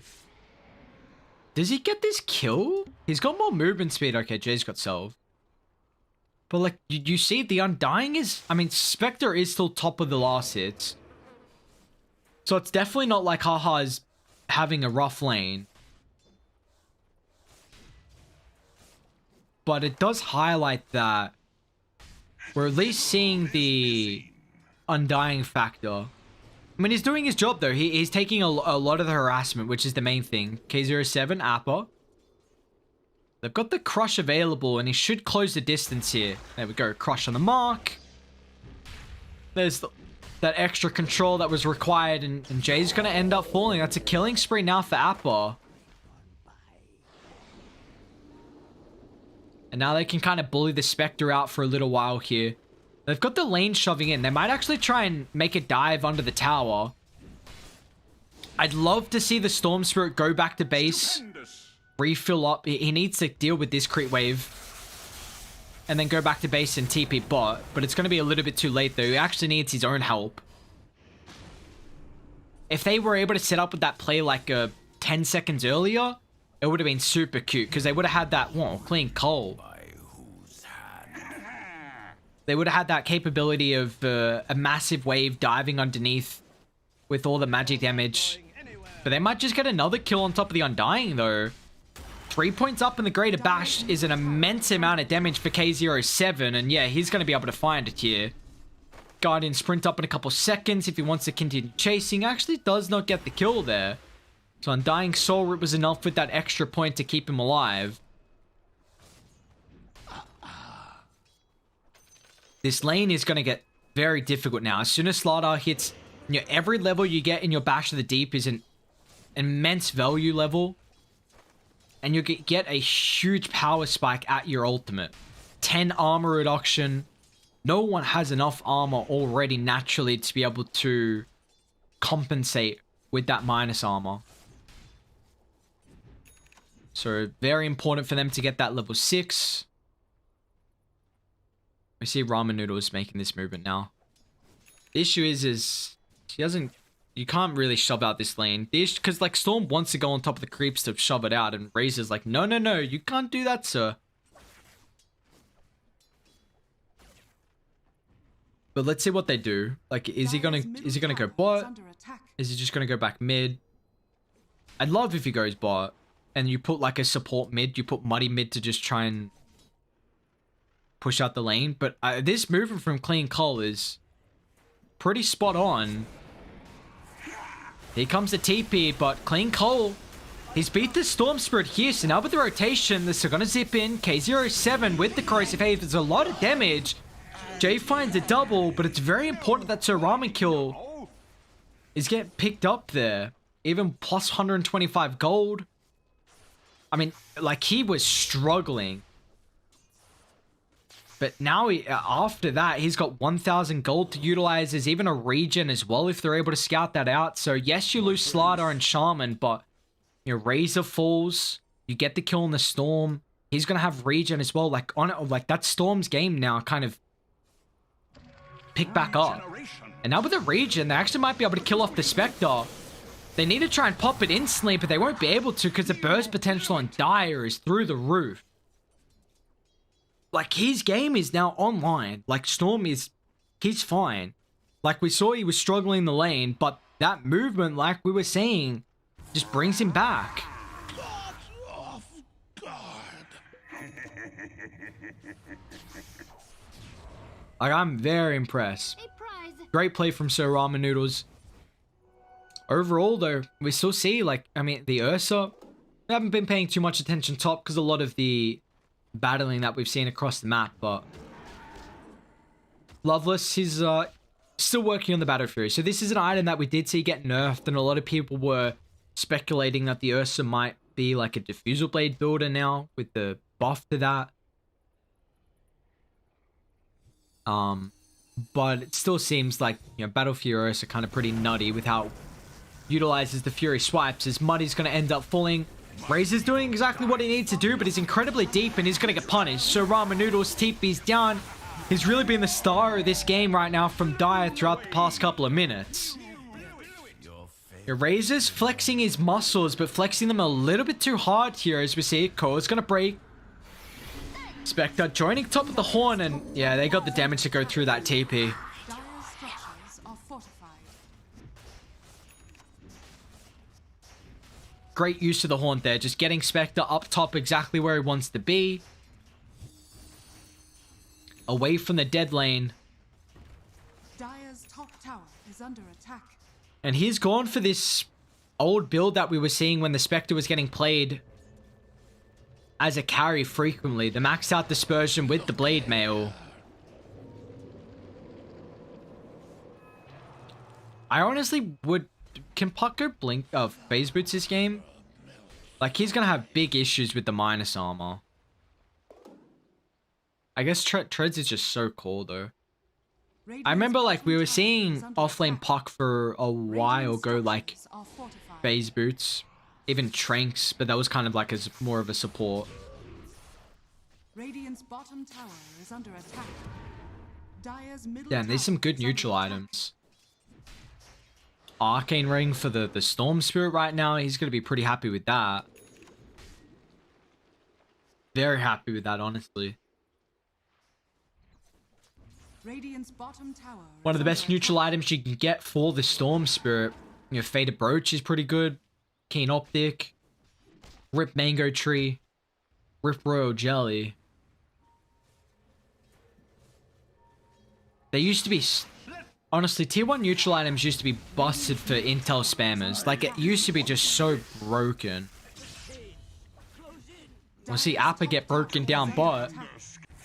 Klinko's going Midas, huh? Okay. So he's really going to try and scale into the late game as Chestnut falls top. A dive from the Storm. The help of the Arcane Rune. This is... And sweet. I mean, Razor's still destroying in farm. 82, 6, 2, and 2. Top of the net worth he is.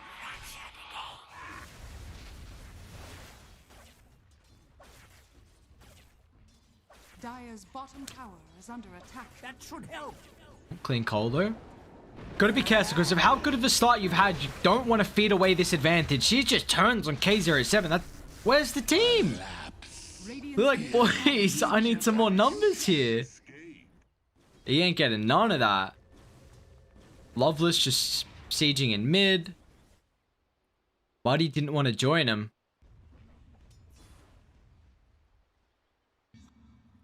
But this is going to be such a fast Orchid timing.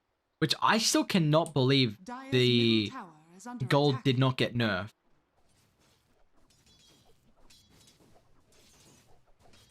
Like, that actually blows my mind.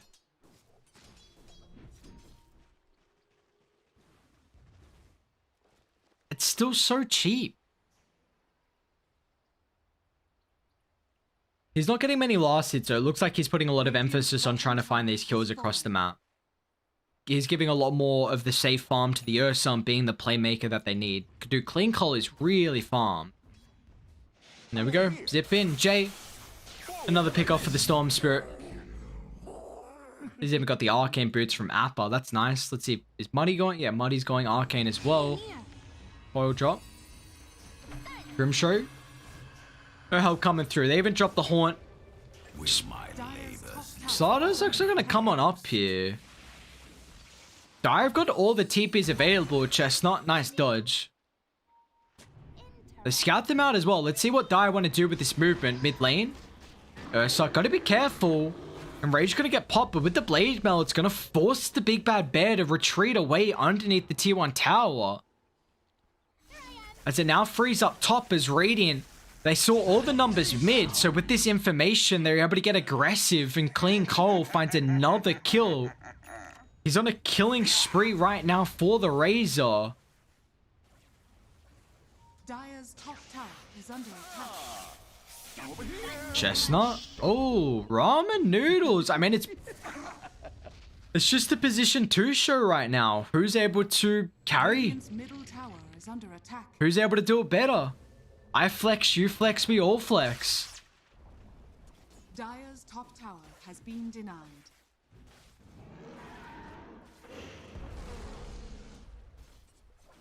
Look to your own. I still cannot believe they changed the Aghanim Shard. It is so busted.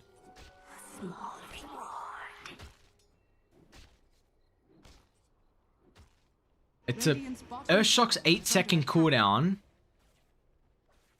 It's down to 6 seconds. Stupendous.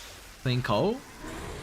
Radiant, this is a decent spot with their Observer Ward. Double Soulbind as well. They dropped the Tombstone, but Clean Cole is going to end up falling here, or is he? One pop. They haven't got the Storm Spirit to zip on Clean Cole at the moment. He's actually trying to find his own pick off towards the eastern side, which he will be able to do so successfully. Doesn't have too much mana to go forward for Keith, who's still going to end up falling. They haven't dealt with the Tombstone until now, but Loveless under the tower finds a big kill there. any little bit of bounty gold that the Ursa is able to pick up to get closer towards the Battle Fury, you're incredibly happy with. And even though it's a 2-for-2 trade, it's Dire that's going to come out on top because of the wave that's pushing on the mid, so they should be able to get this tier 1 tower, and they will. Radiant's middle tower has fallen.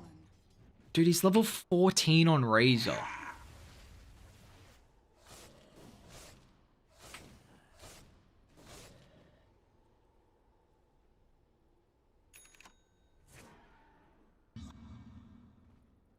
Damn, that is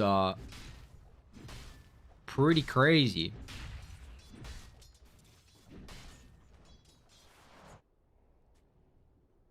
I mean, he's had a hell of a game. That's to say the least. But a Battle Fury picked up on Ursa a little bit later than what you're hoping. I mean, what, 16:40 into the game? You really wanted a bit earlier. And he went Phase Boots Wraith Band with the wand.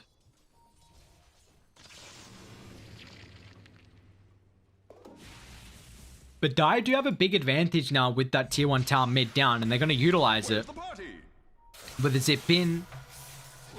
Just another kill, ramen noodles, and they're going to continue on. I mean, it probably would have got scouted out if Radiant were watching with that observer ward. Maybe they're watching top though as Loveless. Getting dive from Clean Coal. But has he gone a bit too far? Clean Coal's got some backup in the vicinity. Chestnut needs to cancel the shackles. It looks like just the Eye of the Storm damage is enough. Another rough usage of the Horn, but at least it zones them away.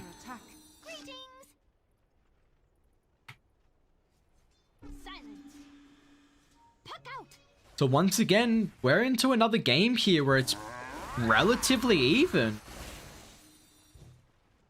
Spectre's keeping up in farm. There's Blade Mill maxed out dispersion. We see Haha having a pretty good time here, and Dire just, they have not really been able to find the Spectre. They're gonna try now though with a deep observer ward. Loveless is gonna be too late for this though. Now with the Blade Mail, Ramen Noodles has got no mana. That's a massive kill. They don't keep the Spectre alive, but they should be able to even find Loveless. Do they have a stun to be able to cancel this? They do not. They're going to drop the coil, however, to the northern side. So Grimstroke sweeping over to try and protect the Ursa. Costs him his life there. But that is a big kill losing the Storm Spirit. 660 gold for Keith, who's working on the Aether Lens. And that was kind of time where Ursa didn't really do anything. But you get the kill on the Spectre, so... Dire's middle tower is under attack.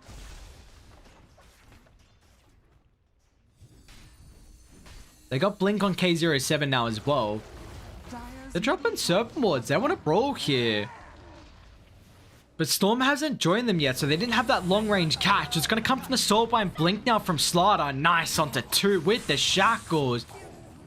That's picture perfect from Dire. They still lose the tower, which is the big factor. And Loveless now as well, away from the team. He's in trouble here. He needs to actually run towards the bottom side where his team's trying to connect with him. He used the Earthspike already, so won't be able to get in the pit. But once again, K07, man, whenever he's got the Blink on available, it doesn't matter what hero he's playing, he's able to find multi-hero stuns. It's another onto 2 as Clean Coal now is going to get chased down. This is a massive kill if they're able to find it. A lot of gold given over. 4 times killing streak for the Slaughter. We saw it in game 1. We're seeing it in game 2 now. K07. You get a blink and that's all he needs. He's going to find these stuns when it's required.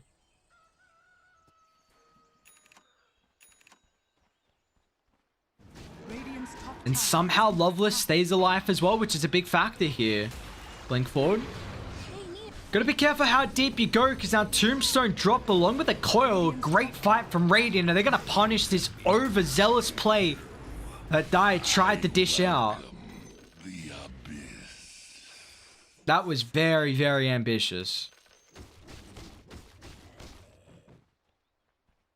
Even tipping the Slaughter.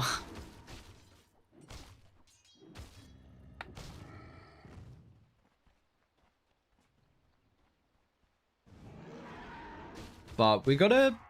I mean, it's quite the even game we got at the moment. Under 1,000 net worth lead, 20 minutes in. These two teams been exciting to watch. We've seen, you know, back-and-back games now.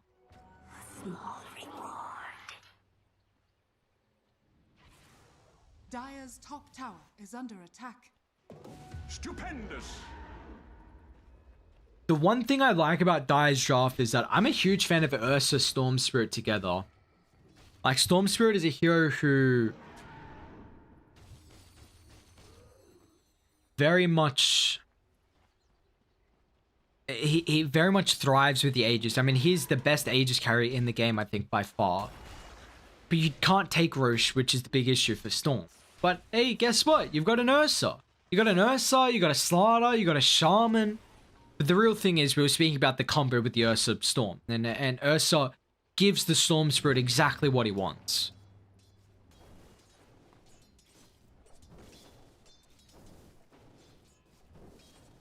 I kind of want to see Muddy keep the Arcane, honestly. Like, it's so important for the Storm Spirit.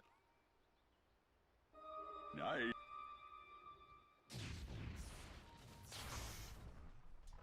Let's see if they want to fight with the Arcane, actually. Top, Ursa.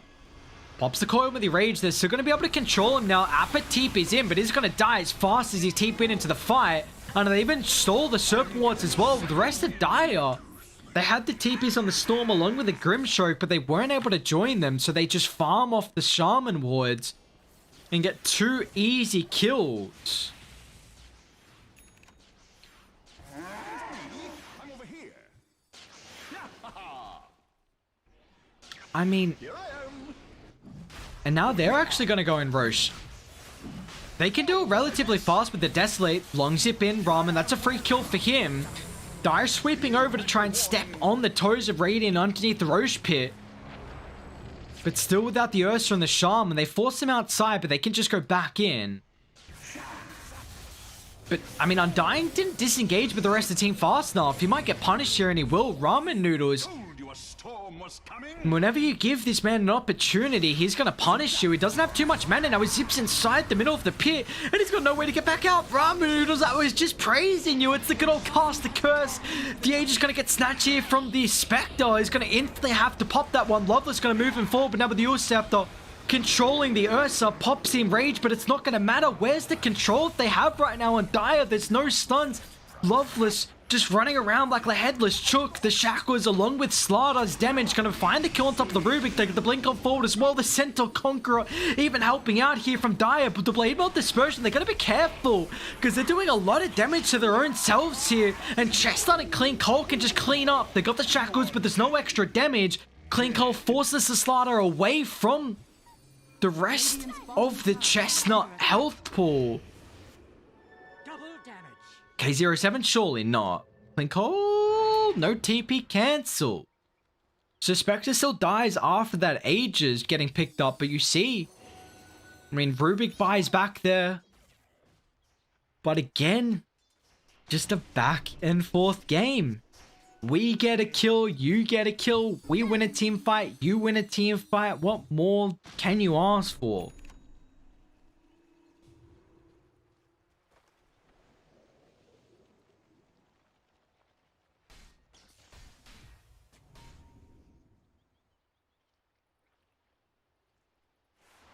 Minimal net worth lead that Dire have at the moment. I'm trying to look, honestly, who I'd favor late game. I don't think they deal with Storm, but if he keeps, like, zipping in like that. I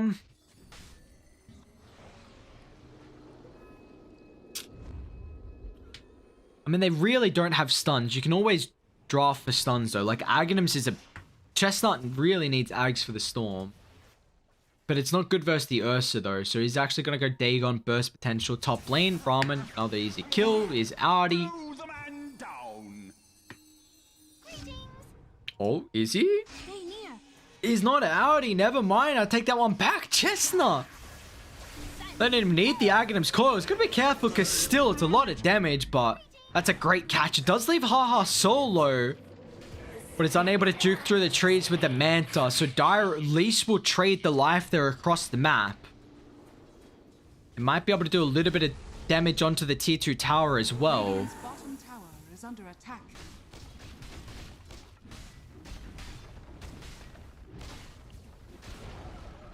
An instant satanic rush. Is it that busted? Dire's structures are fortified. Dire's top tower is under attack. I mean, what do you want the dispel for? The silence is nice. Dagger slow, plasma slow, I guess. Take heed.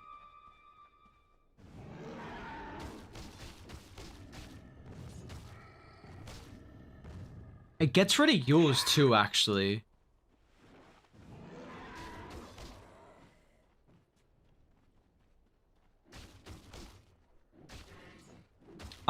Does it? No, I can't imagine it does, because you... For a second, I'm like, hang on, yours is basic dispel, satanic basic dispel, but no, he's... I'm gonna use stunned up, how are you gonna use it?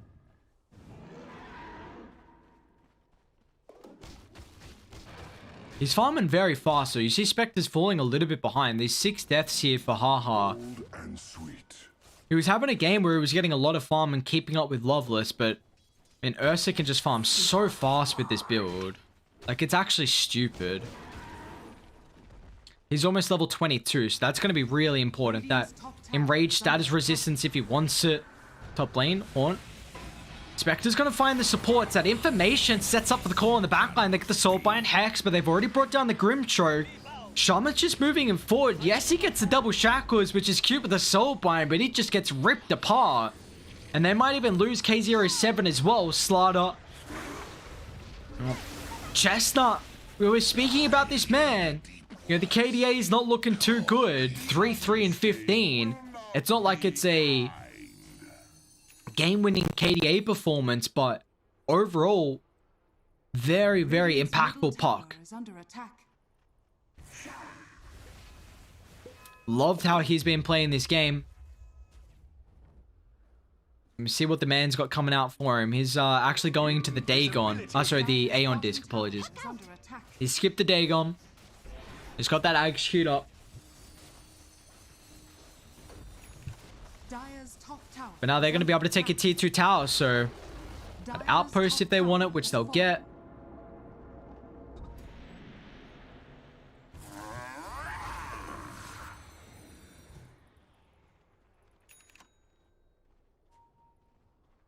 I'm all for it. If we're able to see all the games in AEL as close as this, then I am hella excited.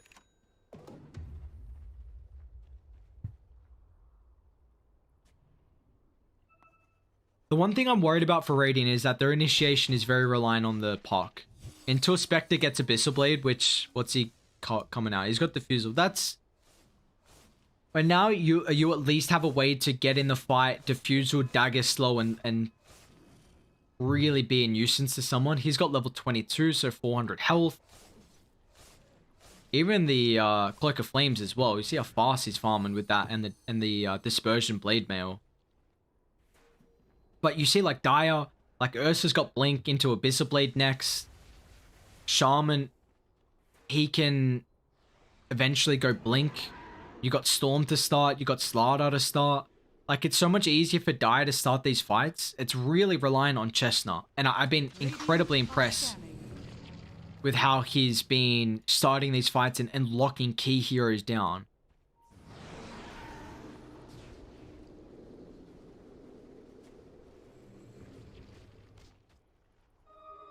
Now my enemies pay. Radiant. They find Loveless. Not going to be easy though, but they've taken away a lot of his damage now with the Eul's Coil controlling up through the Enraged. Loveless has got the Storm to zip on top of the backline here, but Sir Ramen Noodles has got to be careful because Clean Coal is still on 174 damage, and man, oh man, Clean Coal is just ripping apart. This Razor's damage is through the roof. Muddy's TP just makes it out. But they're going to farm these Serpent Wards, and they've got a Catapult Wave pushing in mid as well, so... This tier 2 tower now going to be in shambles here. Incredible fight from Radiant. Do they want to go high ground? They're thinking about it. Got Tombstone up in 13 seconds. Zip in. Keith stole that, so he found ramen noodles. But it just gives him space to get on top of Muddy, man. Razor is doing so much damage, and they don't have an answer right now for Clean Coal. He's still got an 8-second BKB to utilize if a big fight breaks out, and they're going to stick around. They can keep this catapult up. They can definitely take some objectives. Keith once again with a zip on forward, but there's no lockdown. So there's no detection. Oh, but Appa? Oh, that is an ambitious Shackles. Ursa's back up. It's making them waste their time, but now with the stolen Shackles from Keith, Ramen Noodles needs to cancel this. He's going to go on top of Chestnut instead. So they take care of the puck, which is a lot of the control throughout the fight with the coil. But a buyback from Muddy. Loveless, can he close the distance though? Instant Halberd gives them the capability to be able to retreat successfully. And they all make it away. I say that. And they do. You might wish to retract your last move. Yet your failure lives on. Gold is a great conductor. They need to get map control out. Need to get out of the map here from Dire.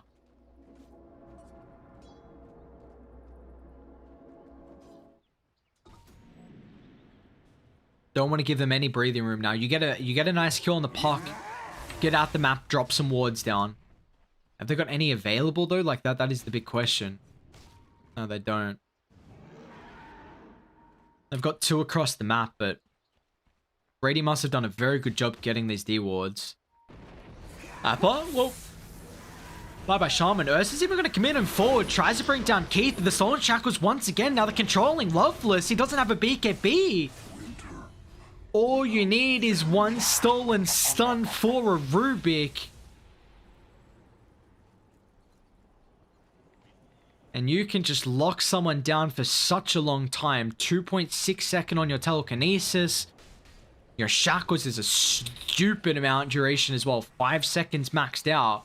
And now Ursa's down. No buyback. Radiant just instantly push in mid.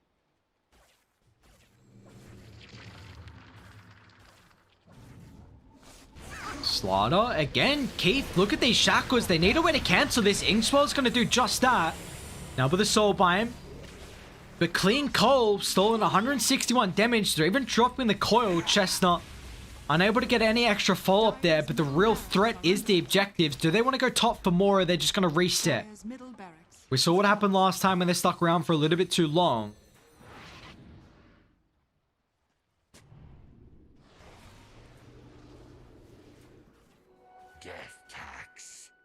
They want to jump Clean Coal? Could be a kill here. Razor's got yours. That's a lot of mana used now for Sir Ramen Noodles, but he's got the follow-up of K07. That's a great pick-off. Yeah, you... They didn't disengage as a team. Like, you have to full reset there like that when you've got a Storm. Because he's going to pick you off, especially with Vision. I mean, they instantly ping it out, but... That's just an occasion where everyone resets to back to your side of the map.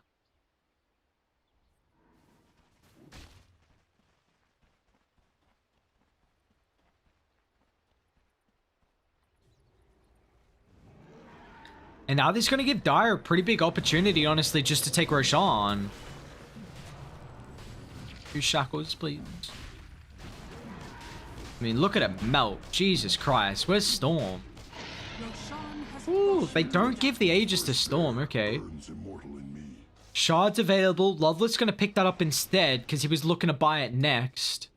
That's a great item for him. I mean, Eddie's actually so busted. So theoretically, you have a 4.5 second downtime because the Enrage with 80% damage reduction, 50% status resistance, like you're not dying through Enrage. So you can kind of count it as like a, it's also, it's kind of another cooldown factor that's taken away on the Earthshock, which is so stupid. Radiant's top tower is under attack. And now we can go into Bash Shot, and now Dire have a big window. Radiant's top tower has fallen.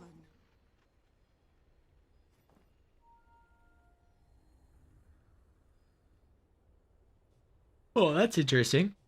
Storm Surge. I think they buffed that, right? That ability guide is crazy. What the heck?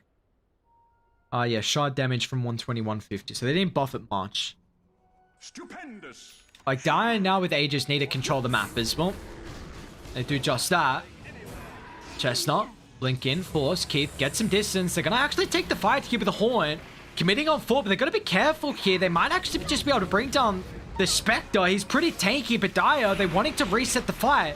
Loveless is going to push back in, getting control with the Yules. He's still got this extra life now with the Rage. Dual Scepter up in the air. They're kiting the Ursa incredibly well through the fight. But now with the Satanic is going to look to turn. So Ramen Noodles is able to go back in with the help of the start of the rebuttal coming out from Dire, protecting this Ursa. They come out on top of the team fight. Now Clean Cole's in trouble. Ramen Noodles has to TP out.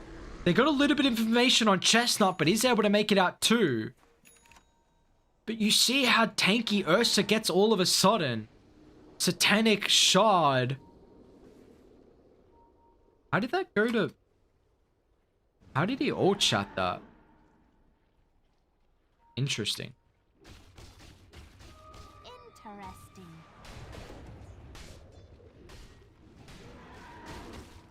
But that is scary. If how long they got on Aegis left?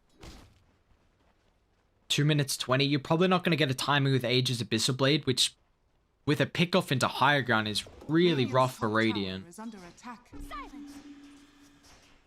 He's got the shard on Chestnut. Honestly, like anything just to kite the Ursa. Like he hasn't gone BKB, which is honestly fine.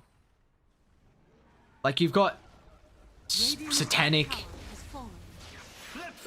Shard, Razor. BKB's back up now. K07's going to have a bash available as well with Telekinesis Stun. Now with the coil, they've found the Storm Spirit. That is an Aghanim's coil as well, but protected with the Glimmer along with the BKB. They find the shackles on the puck, but can they transition their attention towards Chestnut? Gets a little bit of distance here with the Raining Rift back on the higher ground. Loveless going to be careful though. That Soul Rip brings him from 4 to 0 pretty much, and now Appa's going to lose his life as well. Spectre's going to TP into the middle of the fight, but now without the extra life for the Ursa to play with, you see the rest of the team just have to retreat away and hope they're able to escape. But unfortunately, Starter will not be able to. Pops the cheese, but he's still going to end up falling as Dire. They now lose this big window with the Aegis cheese opportunity. And now they can push down some lanes here. They're going to push him mid, head to top. You see the lines drawn from Spectre.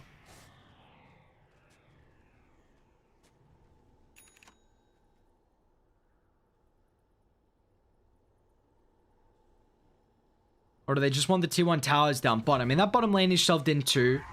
And Dire already have glyph, so it's not like you're worried about resetting the glyph for Dire. Man, Jay's so farmed actually. What? I did not notice that. That's crazy. Dire's bottom tower has fallen. Huh? Dire's bottom tower is These are like, they've itemized so well against the Storm and the Ursa. Like so well. Dire's bottom tower Up they go. They're feeling strong right now. They got their ultimates. 26 on Razor. Spectre's got Horn. Dire's structures are fortified. Why not? Force out a buyback. They force out the glyph at least. That's a very defensive Serpent Ward. It's not that it's really going to do much here.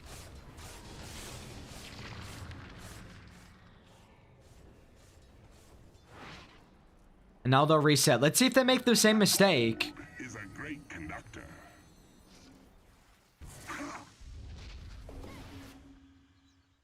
No, a hard reset coming through. They will not make the same mistake. You see Dire looking to catch them there. We got a Penta Edge Sword now available here. Oh, they'll find Jay. You came too close to what is mine. Okay. Are they gonna get clean call as well? K07? Oh, we just didn't blink. Loveless, can he get a bash? No. Instant helmet from Clean Cold. Now they're going to look to turn. Core dropped. They're soaking away all the damage from the Ursa. Is he able to kite this through? Loses 56, but now he's got to be careful. He's actually going to go back in, but where's the help with the rest of the team? Spectre's doing an incredible job to zone away the backline. So Ramen Noodles have it with the Aghanims pulling them back in on top of the Ursa. Chestnut locked down. Halberd once again, but it's not enough. It's on the Storm instead of the Ursa. And he's still got a little bit of mana as well to utilize, but the buybacks, they're coming through. Radiant. They want to punish the deep dive. 3 heroes down on Dire. Ramen Noodle's going to attempt the TP out. So will Ursa, but he won't be successful. They'll lose 4 on Dire. It does cost them a couple of buybacks here on Radiant, which is mainly the Puck. The Puck and the Undying buying back there. But finding 4 heroes, now all the lanes in a great spot to force some buybacks.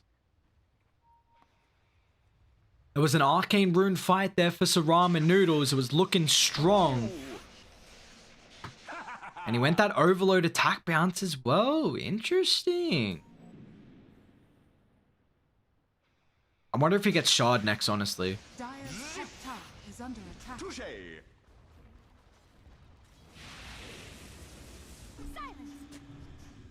Well, you don't have Glyph. Are they going to give this one up? They might just give this tower up. Grim Shaman's up, Slardov doesn't really want to buy back with how close he is to respawn. Chestnut, nice silence once again. Man, Shaman just can't get anything going this game. At least he's got to buy back. He's going to rejoin. He's going to be careful how aggressive he TP's in, though. Like, you are dead meat if you go this far outside the base. Radiant just looking to reset, and they can double back on the high ground. So they hold the Ursa buyback.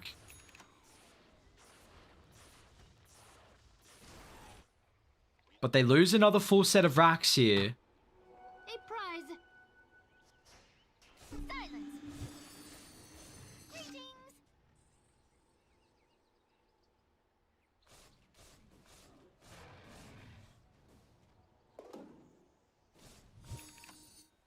$9,000 net worth lead that Radiant have. What's the probability? 88% as well. I mean, Clean Colors just played such a clean, dominant game on the Razor. Like, this is scary. Because we just see, like... You have to kite, like, Razor pop static link, and then you have to kite him instantly.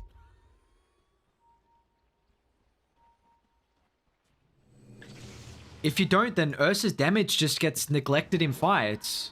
Heavily negated. Haste! But a haste is going to make it difficult to kite him. They're going for a long wraparound here. Which Chestnut is in a great spot to pop it. That's a really good position for the Puck. He's aware of this. And he's going to pop the smoke. Instant blink on forward. Chestnut still gets some distance. Now with the Haunt. They're going to get the information now to find the supports on top of the backline. Jay's getting caught on them. They've found the real Spectre, but it's not going to matter. There's no extra damage along with the Chakras here, so they're going to turn and man fight Clean Cold. There we go. Soaking all the damage away. He's already up to 150 right now, and Ursa just melts. Buybacks available. They call it, though. That one fight was all she wrote. As the G's are dropped, then we're going to have a tied series here. Yeah, we were saying that USYD, they hadn't tied a series so far. I mean, they were 1-0 and 2. We were saying maybe they would have it would have continued with a going with this streak of no tied games, but nah. This will now end up being a tie as ANU.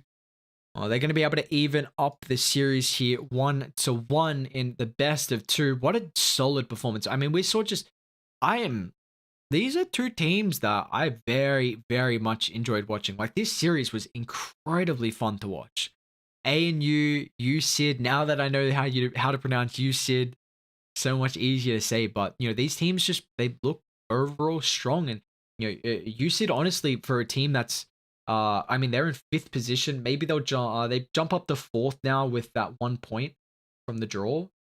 But they... do they get 1 or 2? Yeah, they get 1 point. So, yeah, they're gonna jump up to 4th now. But overall, that was just that was such a fun series to watch. Like just action packed, back and forth. We really weren't feeling like who was in the driver's seat for a majority of this game, but the team fights in the end, like Spectre did a very good job with the Haunt to disrupt the to disrupt the follow-up initiation. The illusions, just you can't stand in Shackle because the Haunt illusion's going to shred the Shaman apart. Grimstroke, I mean, you can't show, but the Haunt's going to reveal you anyway. You stop the blink on the Slider. Like the Spectre was, if they got to the late stage, we saw Spectre's value. Chestnut, again, the flexibility that ANU have on the puck. If teams are watching, keep an eye on ANU. We've seen them time and time again now. This puck flex, it's been a thing for them. Clean Cole, another game, supports another game looking strong, and just overall, like, this is very exciting stuff from these two teams. I'm excited to see how they're able to battle up against in the last week here, because we're week 5, so getting closer to the final stages if they're able to compete, because you're just on the outskirts right now of the potential playoff berth. To keep that in mind. But guys, that's going to be it for us tonight here. It was an incredible series between ANU Esports and USYD Blue Beta 2, but it's going to end up resulting in a 1-1 tie, as that's going to be it for us tonight here. But I appreciate everyone tuning in for the AEL University League.